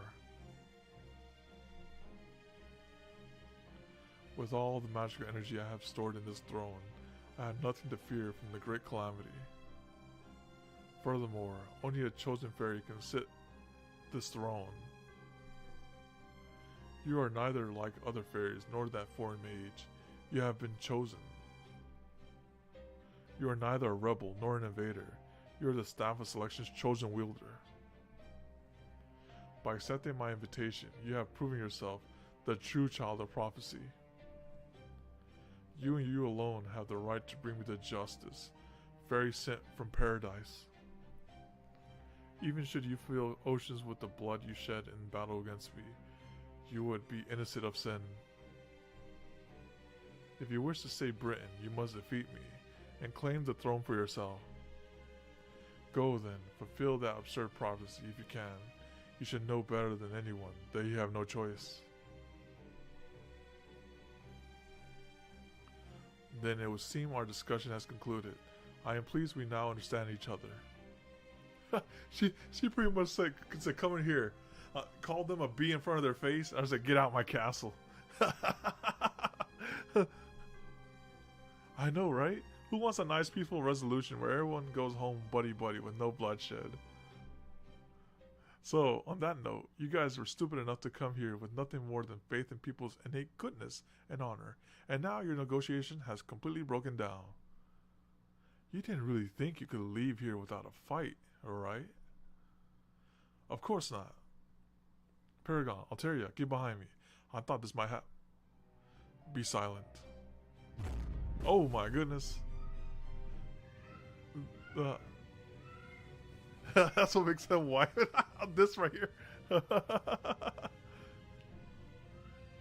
Even now, these are my honored guests. I will prevent not so much as a hair on their heads to come to harm, nor will I allow even an insult to their pride until they have left Camelot. Oh, this is a very fair queen, I must say. You're gotta be shitting me. What is this? I bet Beryl's like, what is this honor code? There's nothing in warfare. There's in the human world, all is fair. Now roll on her when he comes back. When she comes back. Forgive my husband's insolence, child. Daughter of Tanjiro, so long as you remain Alteria, I shall not recognize you as my enemy. As long as the bells of pilgrimage remain unrung, my lords are forbidden from attacking any of you. However, if she does start ringing the bells and officially declare herself as the child of prophecy, then and only then shall I name her along with Kalia, my enemies, and marshal my army against you. I therefore advise you think very carefully before beginning a war you cannot possibly win. Now stand down. I'm certain there's nothing left to say. Or is there? Where did you take Mash? Mash? What is that? That's the name of our companion, the one you swallowed up with the spell you usually use to get rid of calamities. She's a demi-servant with the spirit origin of Galahad, the Shield Knight. Since you named your timeline after other knights of the Round Table, I'm sure you must know that name too. I see, that explains it. Yes, I hold your knight captive. Where is she? I see no reason I should tell you. She is my trophy. Okay, alright, respect. So yeah, it says, I ain't hit no bell. She hit that Rocky on us too. But I can assure you, she's alive and well. No one can harm her, not even me.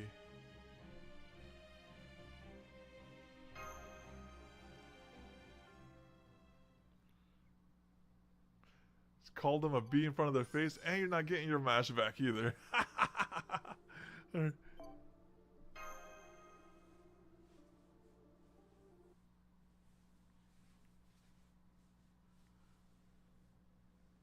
At least we have a small lead on MASH now, but yeah, it wasn't much of a discussion, was it? She basically just told us we're enemies and threatened to show us no mercy if we dare to defy her. Yep, can't say it was a very proud, productive talk. We now know that Morgan definitely sees proper human history as our enemy.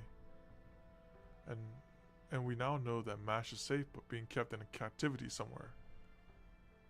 But that's just confirmation of some things we already at least suspected. I didn't see anything that could give us any kind of clue as to how we could possibly beat her in a fight. We didn't learn anything useful about the divine construct either. Actually, we did make just a bit of progress there. Remember that atrium in the throne room? The one overlooking the pit? Well, I noticed a distinct magical energy pattern nearby. It was very similar to the Lion King's in the Sixth Singularity. That confirms for me that Morgan has Ragnarok on hand in weaponized form. And not just one or two of them either. She must have at least 10 in place around Camelot's main gate.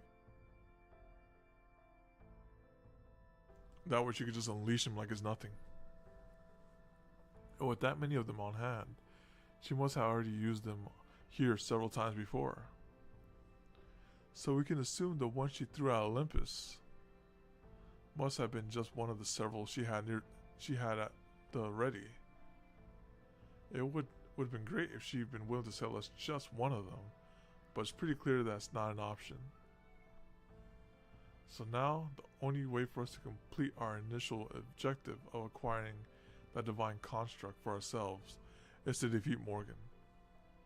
We definitely have our work cut out for us, don't we? Now, I do like that this Lostbelt is a lot more diplomatic compared to Olympus. Olympus is like, alright, it's on site. You see them? Take them down. Well, Morgan's like, yeah, let them come over here. I'll tell them, don't do that. And then just get out my castle. We definitely have our work cut out for us, don't we? Still, at least we made it out of here safe and sound. So we also know that Queen Morgan is true to her word. True, both Morgan herself and all of Camelot might be so stuffed with magical energy is downright chilling. But she was also adamant about upholding the laws she set as queen. She didn't even listen to Beryl when he tried to break them.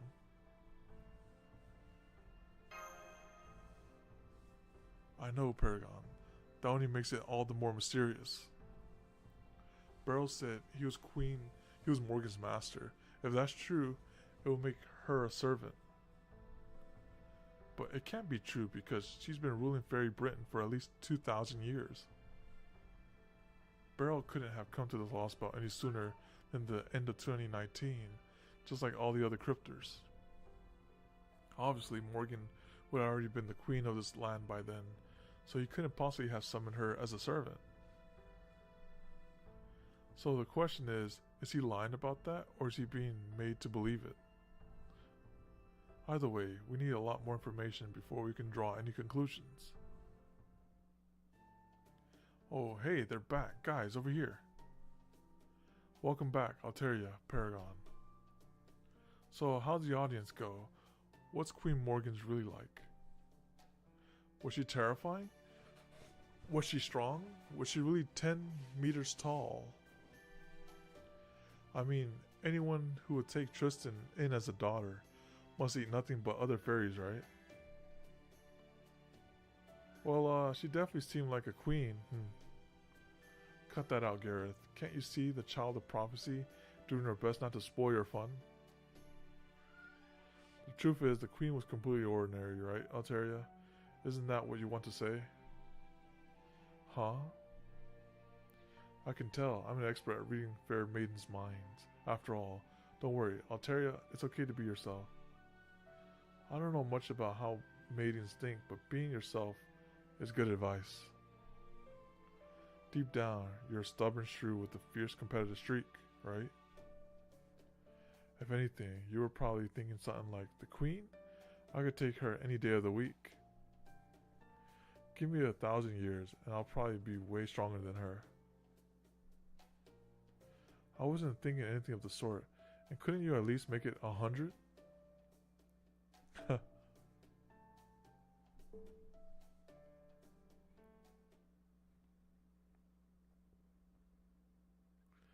Guess we won't be getting a cushy carriage escort back to Norwich, especially after they basically kicked us out of the town.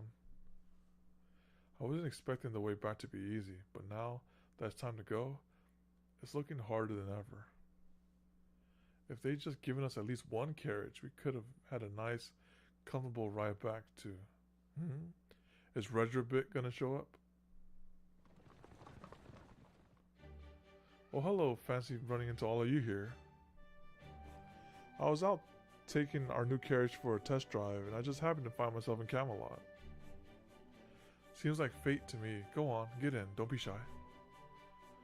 Oberon, you sly dog. Yep, I figured you'd be finishing up around now. I take it your audience with the queen all done now?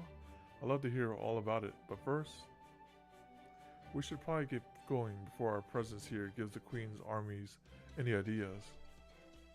Hello everyone, I'm glad to see you haven't been tempted by any other carriages. Yep, and he brought him along too.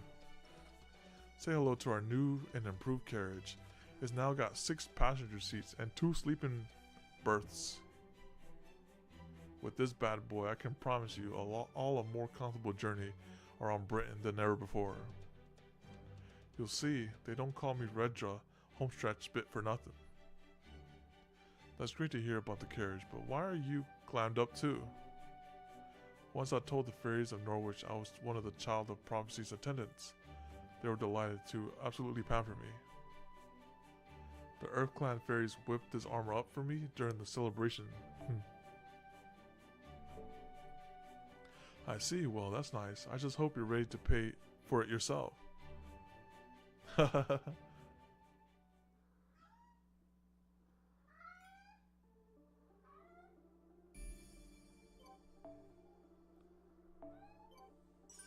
Oh, there it is. Oh, wow. By proceeding through this quest, 100 million will be gifted to you by the High Queen. Wait, I'm pretty sure I can store that.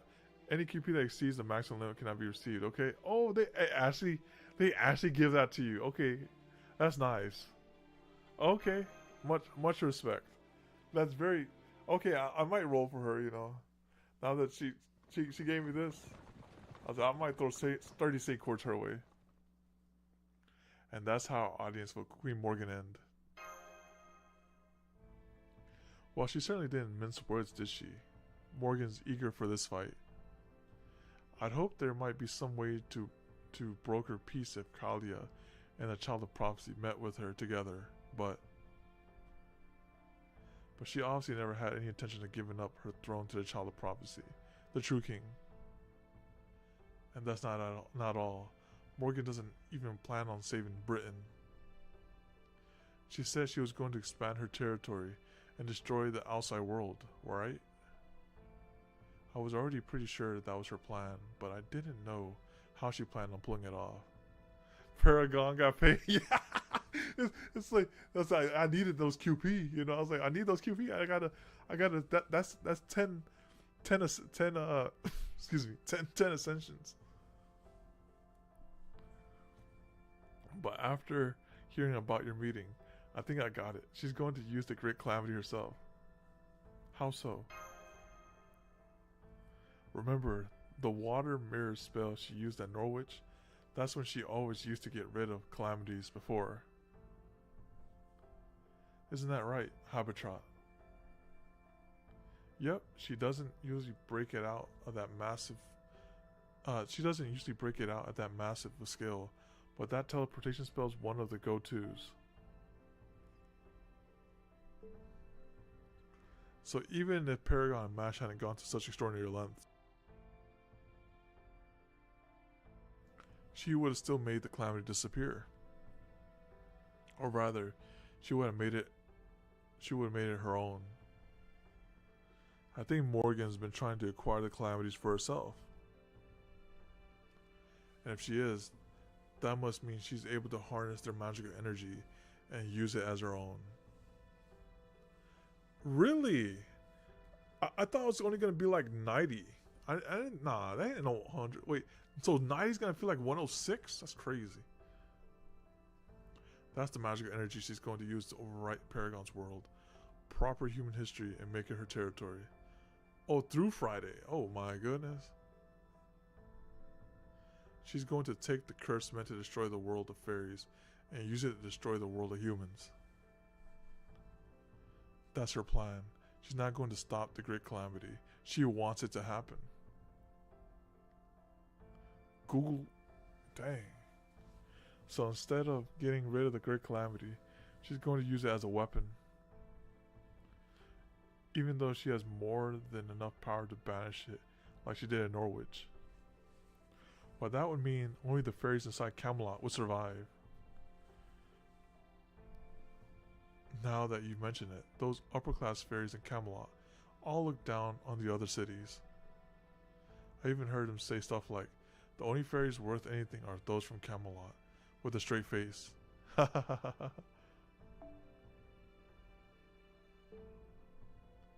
They've completely brought the whole privileged class nonsense the Queen fed them. I'm sure they just think of the Child of Prophecy as an irritant. I know the Queen said she wouldn't consider us her enemy until we ring one of the bells of pilgrimage, but she also married to Beryl, right? It's a good thing Oberon showed up with the carriage when he did, because there's no telling when he might have sent troop after us. You said it. First things first, we should put some distance between us and Camelot. We can figure out our next course of action after that. If nothing else, we know exactly what we have to do now if we're going to save Britain, our world, and MASH. We're going to have to defeat Morgan.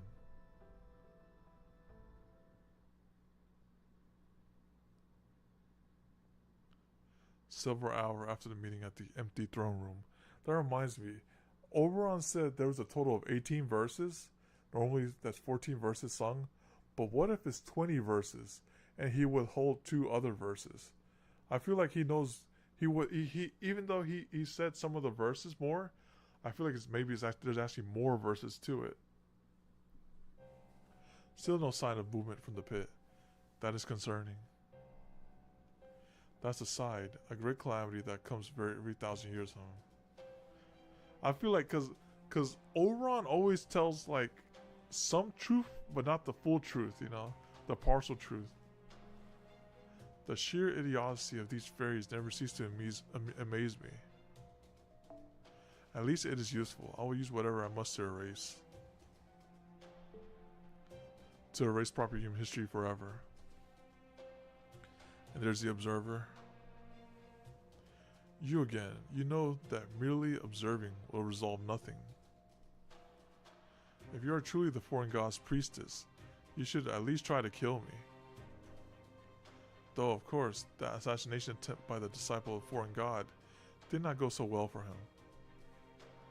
No servant comprised of a heroic spirit from proper human history can hope to match my timeline. If you will do nothing but stand there and watch, then do not show yourself. I tire of looking at you. If there is something you wish to say to me, then speak as he did.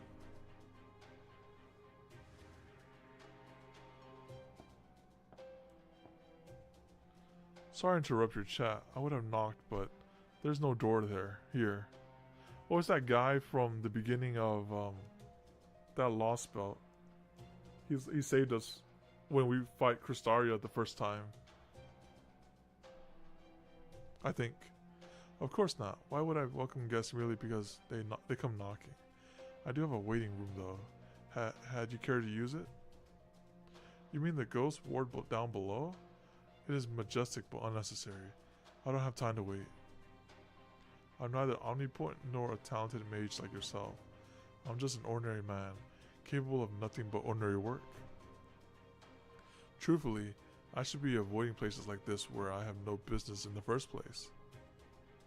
Your actions defy comprehension. You are clearly from Chaldea. You're on the side of proper human history. While the foreign god means to wipe the slate of human history clean, I could end up destroying it before she gets a chance. Is that not why you are here? To stop me? No, if you can really destroy it, go ahead. What? True, if left to your own devices, I'm sure you will indeed destroy this planet and erase humanity. And that is preferable to the foreign gods achieving her goal. Your goal is to wipe out proper human history so you can expand the land of the Fae and rule as its queen. I can't approve your goal or your approach to pursuing it, but I do respect what you have accomplished. So I will neither try to interfere with your plans nor lend Chaldea my aid. If you should succeed in rendering this planet a lifeless husk, I have no objection. If you are not here to interfere, then why have you come? You claimed you had no time to waste, did you not? I came to see what you created here. It deserved at least that much. You saw the Tree of Emptiness for what it really was, and instead of fearing it, you used it yourself. You grasped Chaldea's summoning system instantly, and made it your own. Those are truly exceptional accomplishments. There are scant few who have ever approached your level of godlike genius. Now do you understand, High Queen Morgan? I came here to praise you. I cannot imagine there is anyone else willing or able to give you the accolades you deserve. Huh. Your estimation of my magecraft skill means nothing to me. If anything, it sounds snide. Now, if that's all you have to say, then leave. This world is soon to be mine. There will be no place in it for either the foreign god or a beast. I know. This was the last chance to intervene anyway. She deserves better. She got everything like sorted out. But that thing, what kind of kills it is that magical tax she takes from everyone though. But I guess she does it in order to expand her territory. But there's still a lot of suffering going on in her world. Even if I did try to get in your way now, it wouldn't change anything. If my aim were to stop what is happening here, I would have come 2,000 years too late. Your history is perfect. Your script is complete. While you did make a mistake with Tristan, your victory is still close at hand. As one who stood in this very position, I wanted to applaud you and the path you've taken. In my estimation, neither the Child of Prophecy nor the Master Chaldea have any hope of defeating you. Oh wow.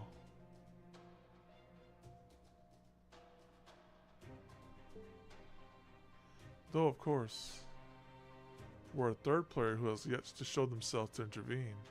That could change things considerably. A third player like who?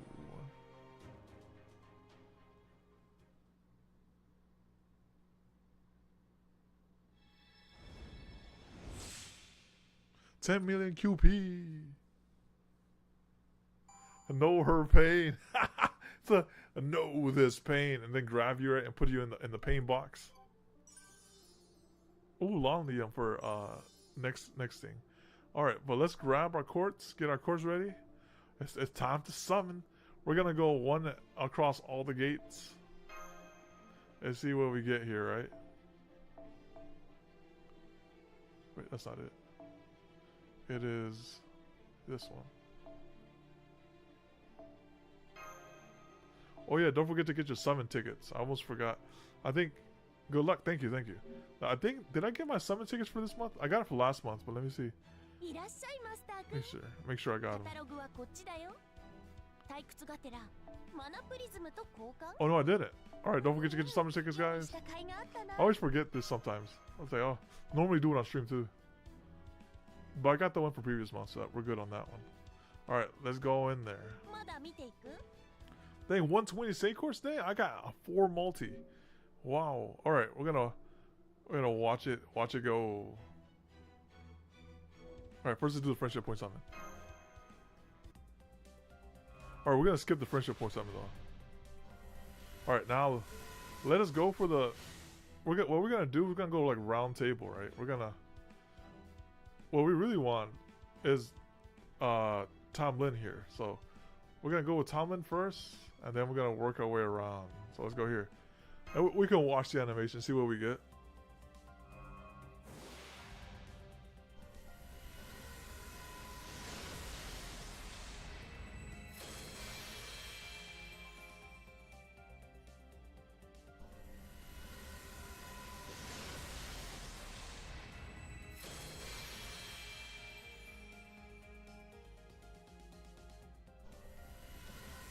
This is the Tam Lin that gets on the beast, right, and starts like spinning around with like a hybrid beam, I would say.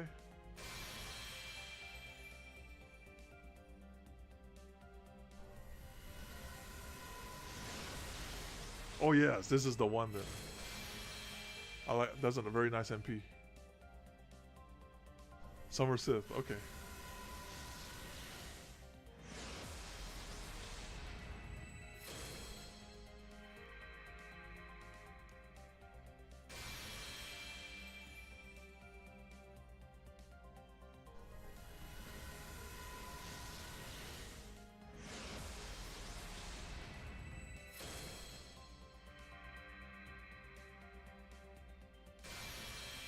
So far, it's a good sign that we haven't pulled like a 4-star CE or something like that. Oh wait, we got something.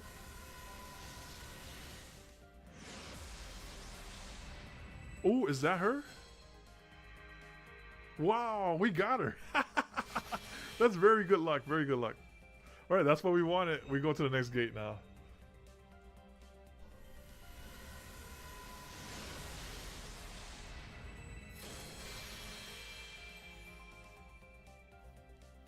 And we'll upgrade her too.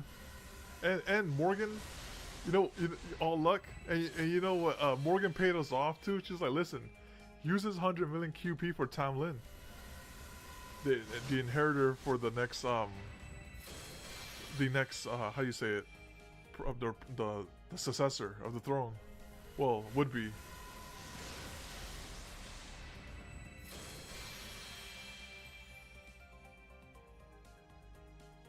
That was really good.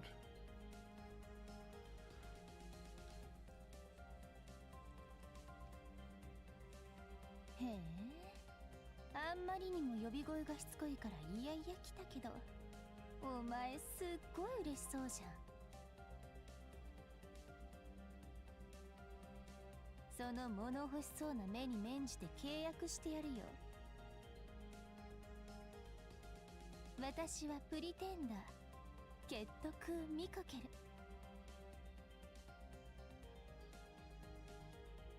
見ての通り、最新の巫女様だからな。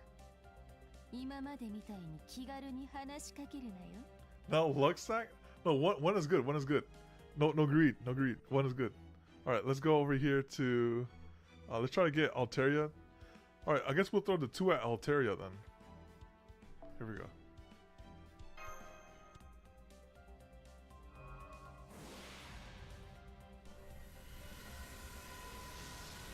Or maybe I should stop, right? Just do this and just stop. And wait. Roll on the caster. On Ask. The Savior.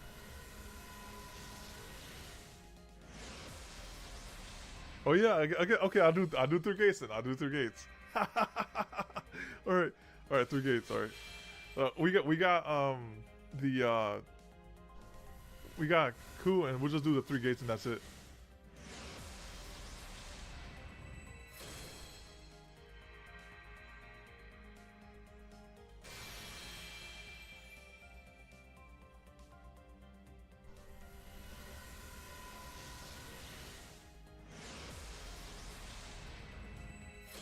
Well, I'm getting casters alright.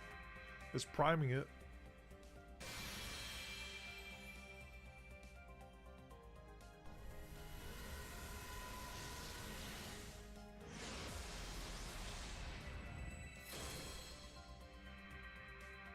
Well, I'm looking for Berserker, right? Because this is the Altaria gate.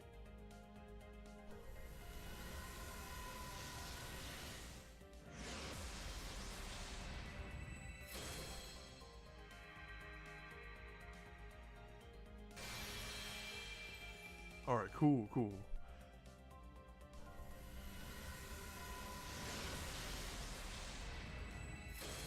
So far, we haven't seen any 4 stars, so that's a good thing.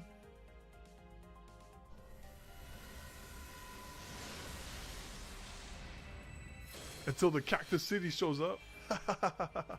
Just like, oh, say you're looking for me? I was like, oh yeah, I was looking for you, alright. Looking for that Cactus City. And then Nursery Rhyme on top of that. Hey, it's not a mineral. We'll take that.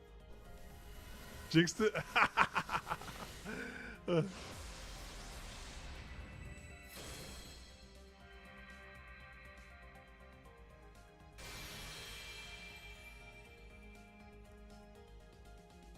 Oh wait, we got something. Oh, that one took a little while to spin. It's a rider. Is it the... Oh, I got her. Oh, wow, she loves this account. She's like, listen, you used me, well, you upgraded me earlier. Here I go again. All right, let's go to the other gate. She's like, she loves it here. She's like, okay, just come on down. All right, here we go. Oh. She likes it though. She likes it though. Oh, it's loading.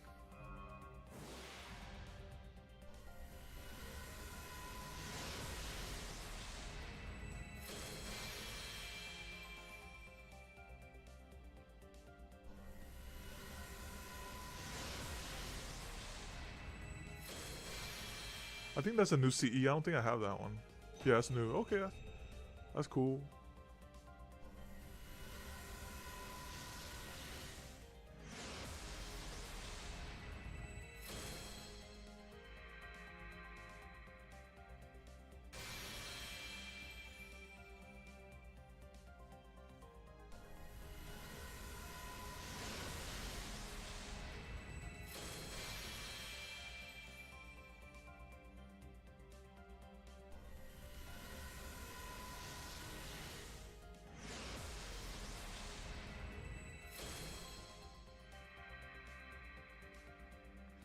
Now this one is Ask, so just looking for a caster symbol on this one.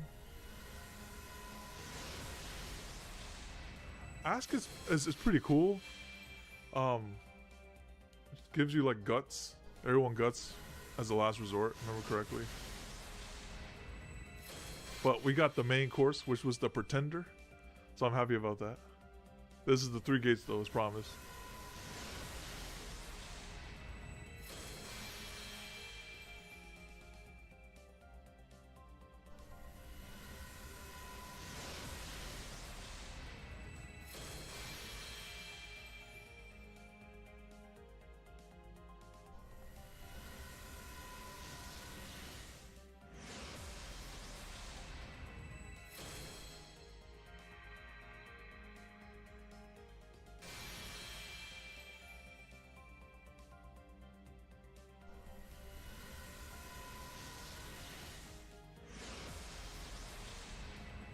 Oh, there's a caster. Oh, but it didn't flicker, right?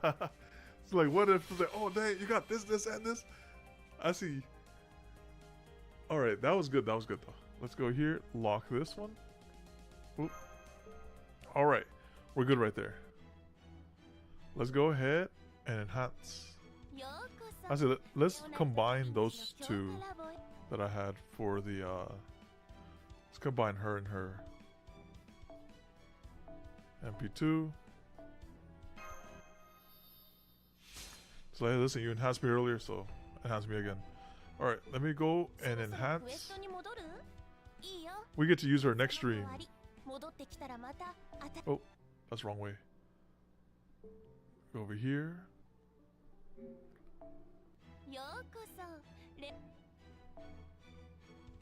She is located down here somewhere. Pretender.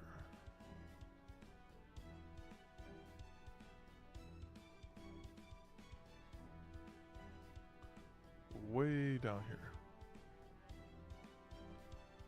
That's who it was. It was Kindness who came up. He's like, Kindness, I'm here. Or maybe not. Sort of acquisition. Okay, let's just do that.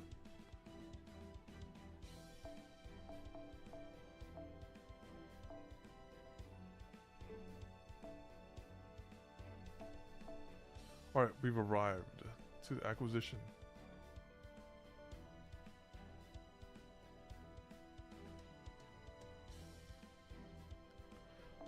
And she's 4-star.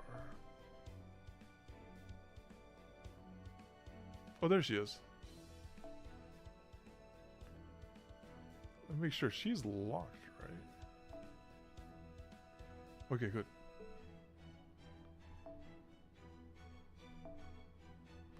Alright, so since that was a sign right there, she's like, Queen Morgan's like, use this on Tam Lin. 下心じゃないみたいね。私最新の巫女なの。変なやつ。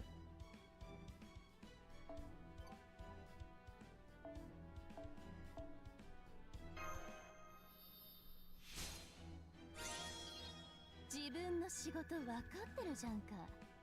次も早くな。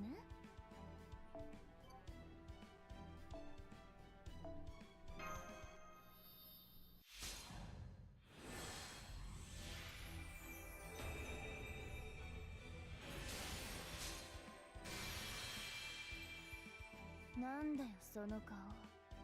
私がおとなしめの服着るのおかしい？最新の巫女は疲れるんだよ。だからたまには気を抜かないとやっていけないの。分かったら紅茶の用意しろ。お前の分も入れていいから。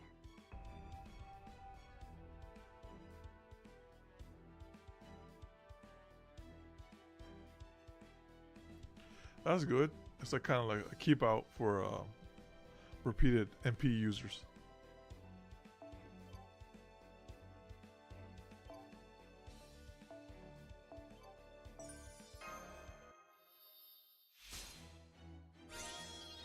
戦いより読書よ。雨の国の魔女の弟子なんだから。まだ目標だけど。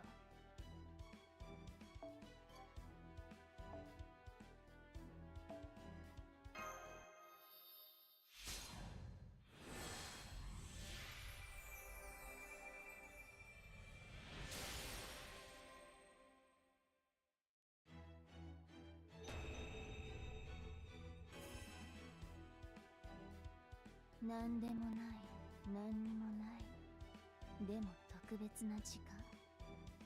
こういう日が続けばいいのに。聞こえた？今聞いてた？必殺の見かけるハンマーでここ1時間の記憶を消すしか。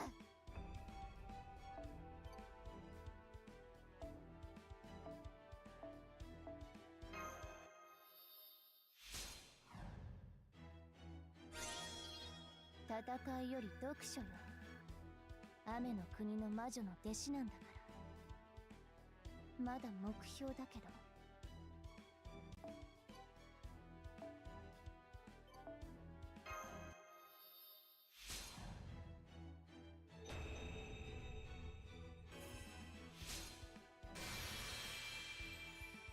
私と呪いは切っても切れない関係だけど、呪いに振り回されるなんてダサかった。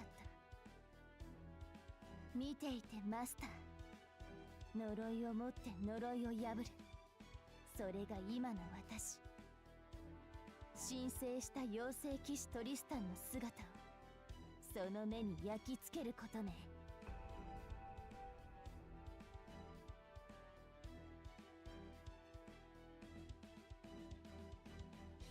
Okay, that's pretty good. That's really good. It looks like you guys see like maybe farm with her probably.2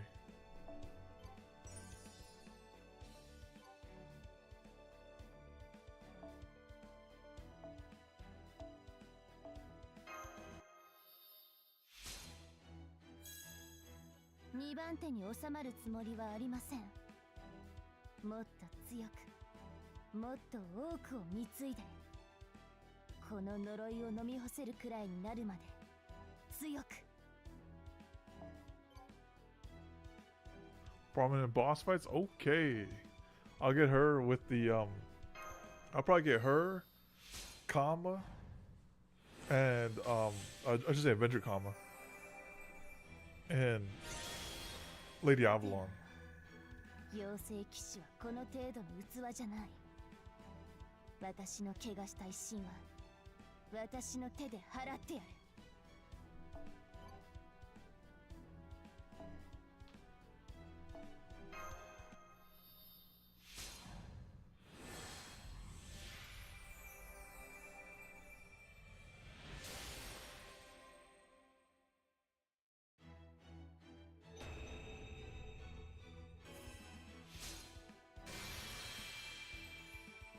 最新の巫女、雨の国の魔女の弟子、神聖した妖精騎士。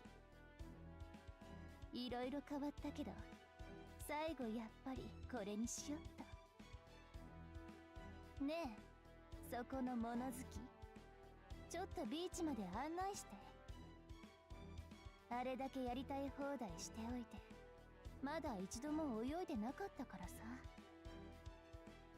青い海とか気持ち悪いけど、ま、おもちゃがいるなら楽しいかもだし。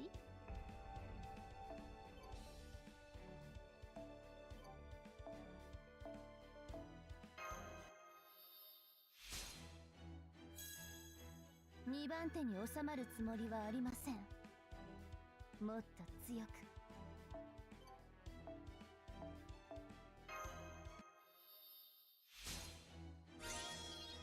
見てろよ。妖精。 I'm thinking of bringing her to level 90. But first let me level up her skills before I bring the level 90 though. Let me go over here. Because I'm pretty sure she, for 4 stars, I'm pretty sure that's capped out at 80. Unless you want, yeah, you gotta grow it up.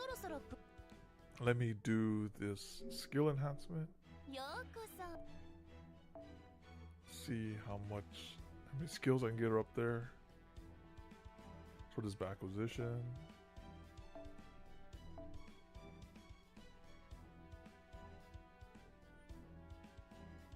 And then we go to let's sort by 4 stars. There she is. Alright, this one actually, I like this one the most because it's like, it's for the team. So it's my interest to get this one to 10 stars. I mean, level 10. And I'm pretty sure I have like all the materials for this too.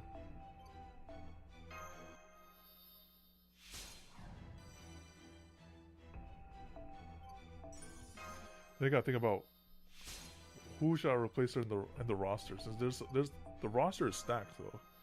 Because maybe this one people want to use it for farming.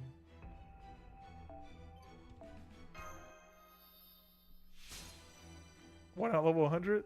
Because I gotta get Akko to a level 100 first. So it's like, there's a lot of priorities here. I was like, I'll get her skills up for sure. There's still so many. Oh, there goes level 10 skill there. All right, this one. Let me see what this one does right here.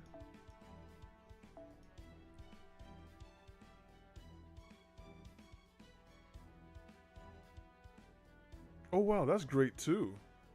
Increase MP each turn.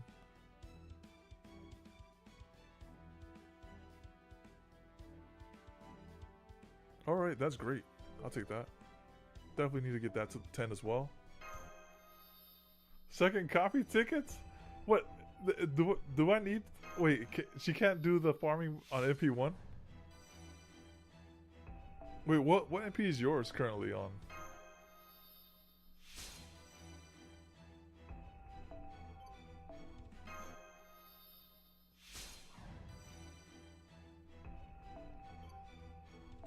MP4? Did you try to go for MP5 this time around? Or just like, just relaxed?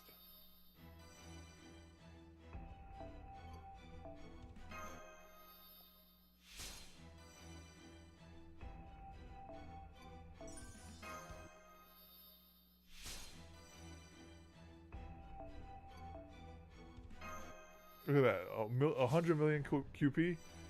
Morgan would be proud. She was like, oh, you got this for this? Let me see. Never tried MP1 damage.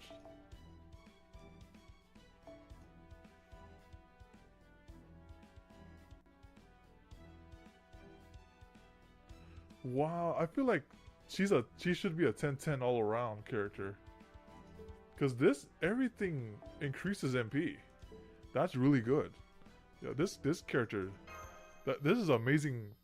Probably one of the best, like in terms of battery and stuff. Best 4-star character battery.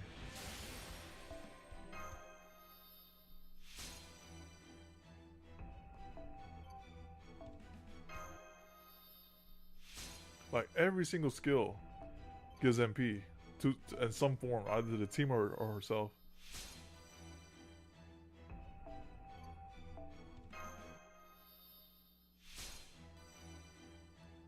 All Lostbelt 6 summers are broken. Yeah, this one's up there, that's for sure. And there's another pretender.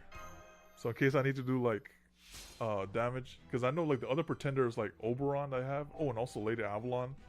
But I actually have another DPS pretender.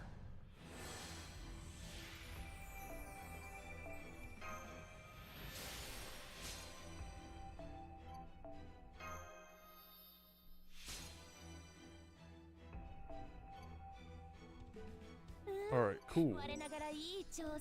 Let me see if I can... How much... Can I get Aqua to a level 100 now? Let me see. Oh, so do this right here. This, and then change this to level, and... Grail. And it costs... No, there's no way. Not yet. Alright, in time though. In time. I'd rather do it all at once though. So, let's grab this too.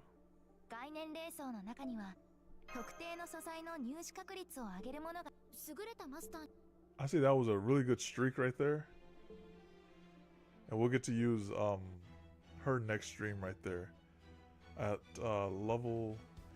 I believe we have enough to get her to level 90. We can do that. That's the least we can do, right? Like, at least get her to level 90. Instead of level 80. 20 million should cover that, I think. Almost did the wrong Sith. Here we go. The other Sith is really good too. Alright, let me see how much this costs. 4 million? And there's 5. Yeah, oh yeah, I could definitely get her to level 90. It doesn't crawl like once you get to like level in the 90s, because it goes by 2s. I think it goes by 5s.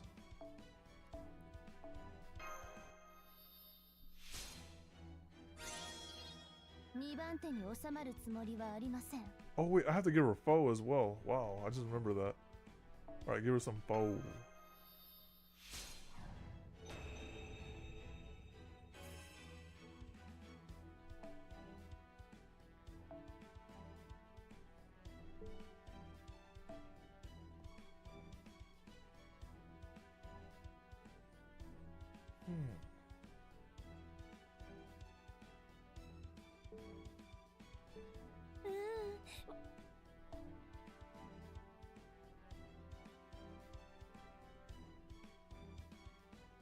What is this filter?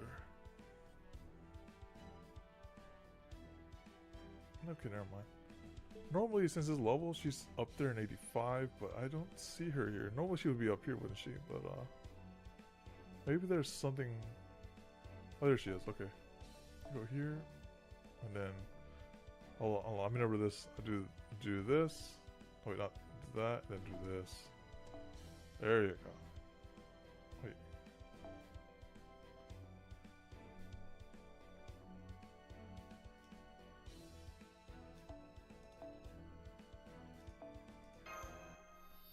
No shortage of these.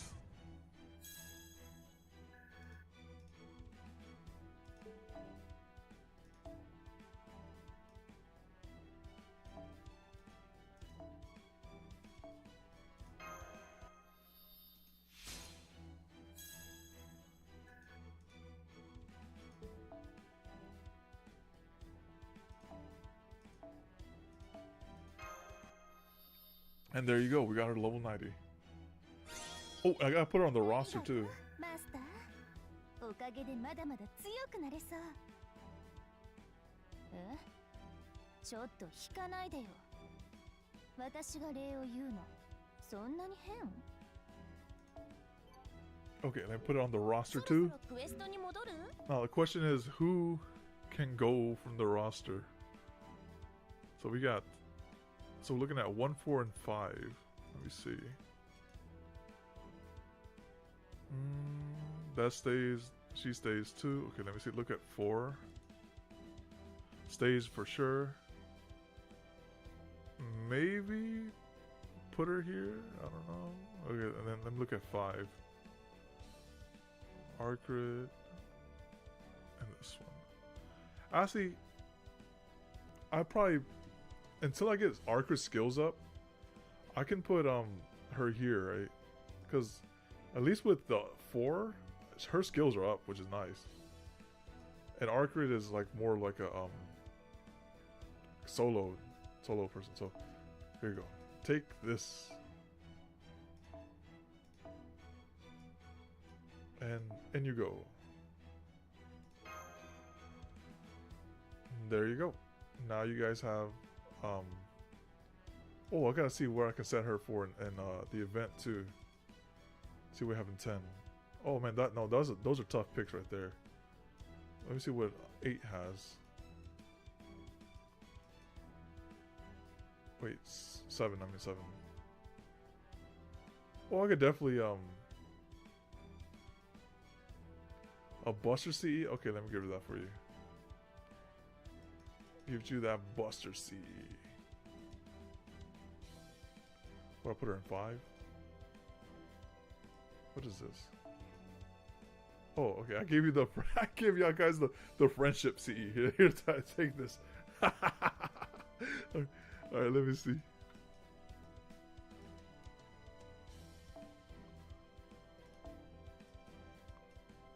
Alright, I'm looking at these Buster CEs.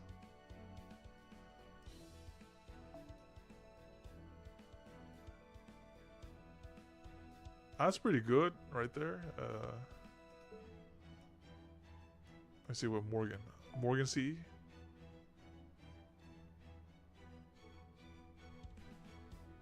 Okay, you guys might like the Morgan CE. That makes sense, right? Tom Lin and Morgan.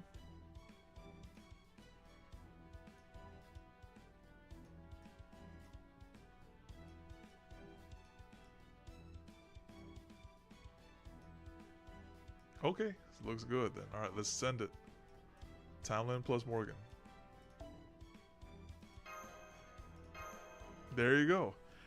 There you go. I got now no one can complain. Like where's the skills level up? Oh yeah, she's leveled up now. She's leveled up. Okay, so oh yeah, and then we have to see what we could do for number 7 here. I can replace him since he's good for AoE, but I think I sometimes see him used very, very seldom though. Let's just go over here and put her here. There you go, right there, and then do Morgan again like that, and then okay, and okay. There you go. Now you guys got her for event and story. All right. So we do that. So she's in 5 and 7 with the Morgan C. Oh wait, cancel. Okay. All right. So that brings us to the end of this stream. Thank you all for sticking around to the stream. I appreciate it. You guys stay cool out there, or bundle up depending where you are, and yeah, take it easy, and hopefully see you next time. Adios. Bye bye.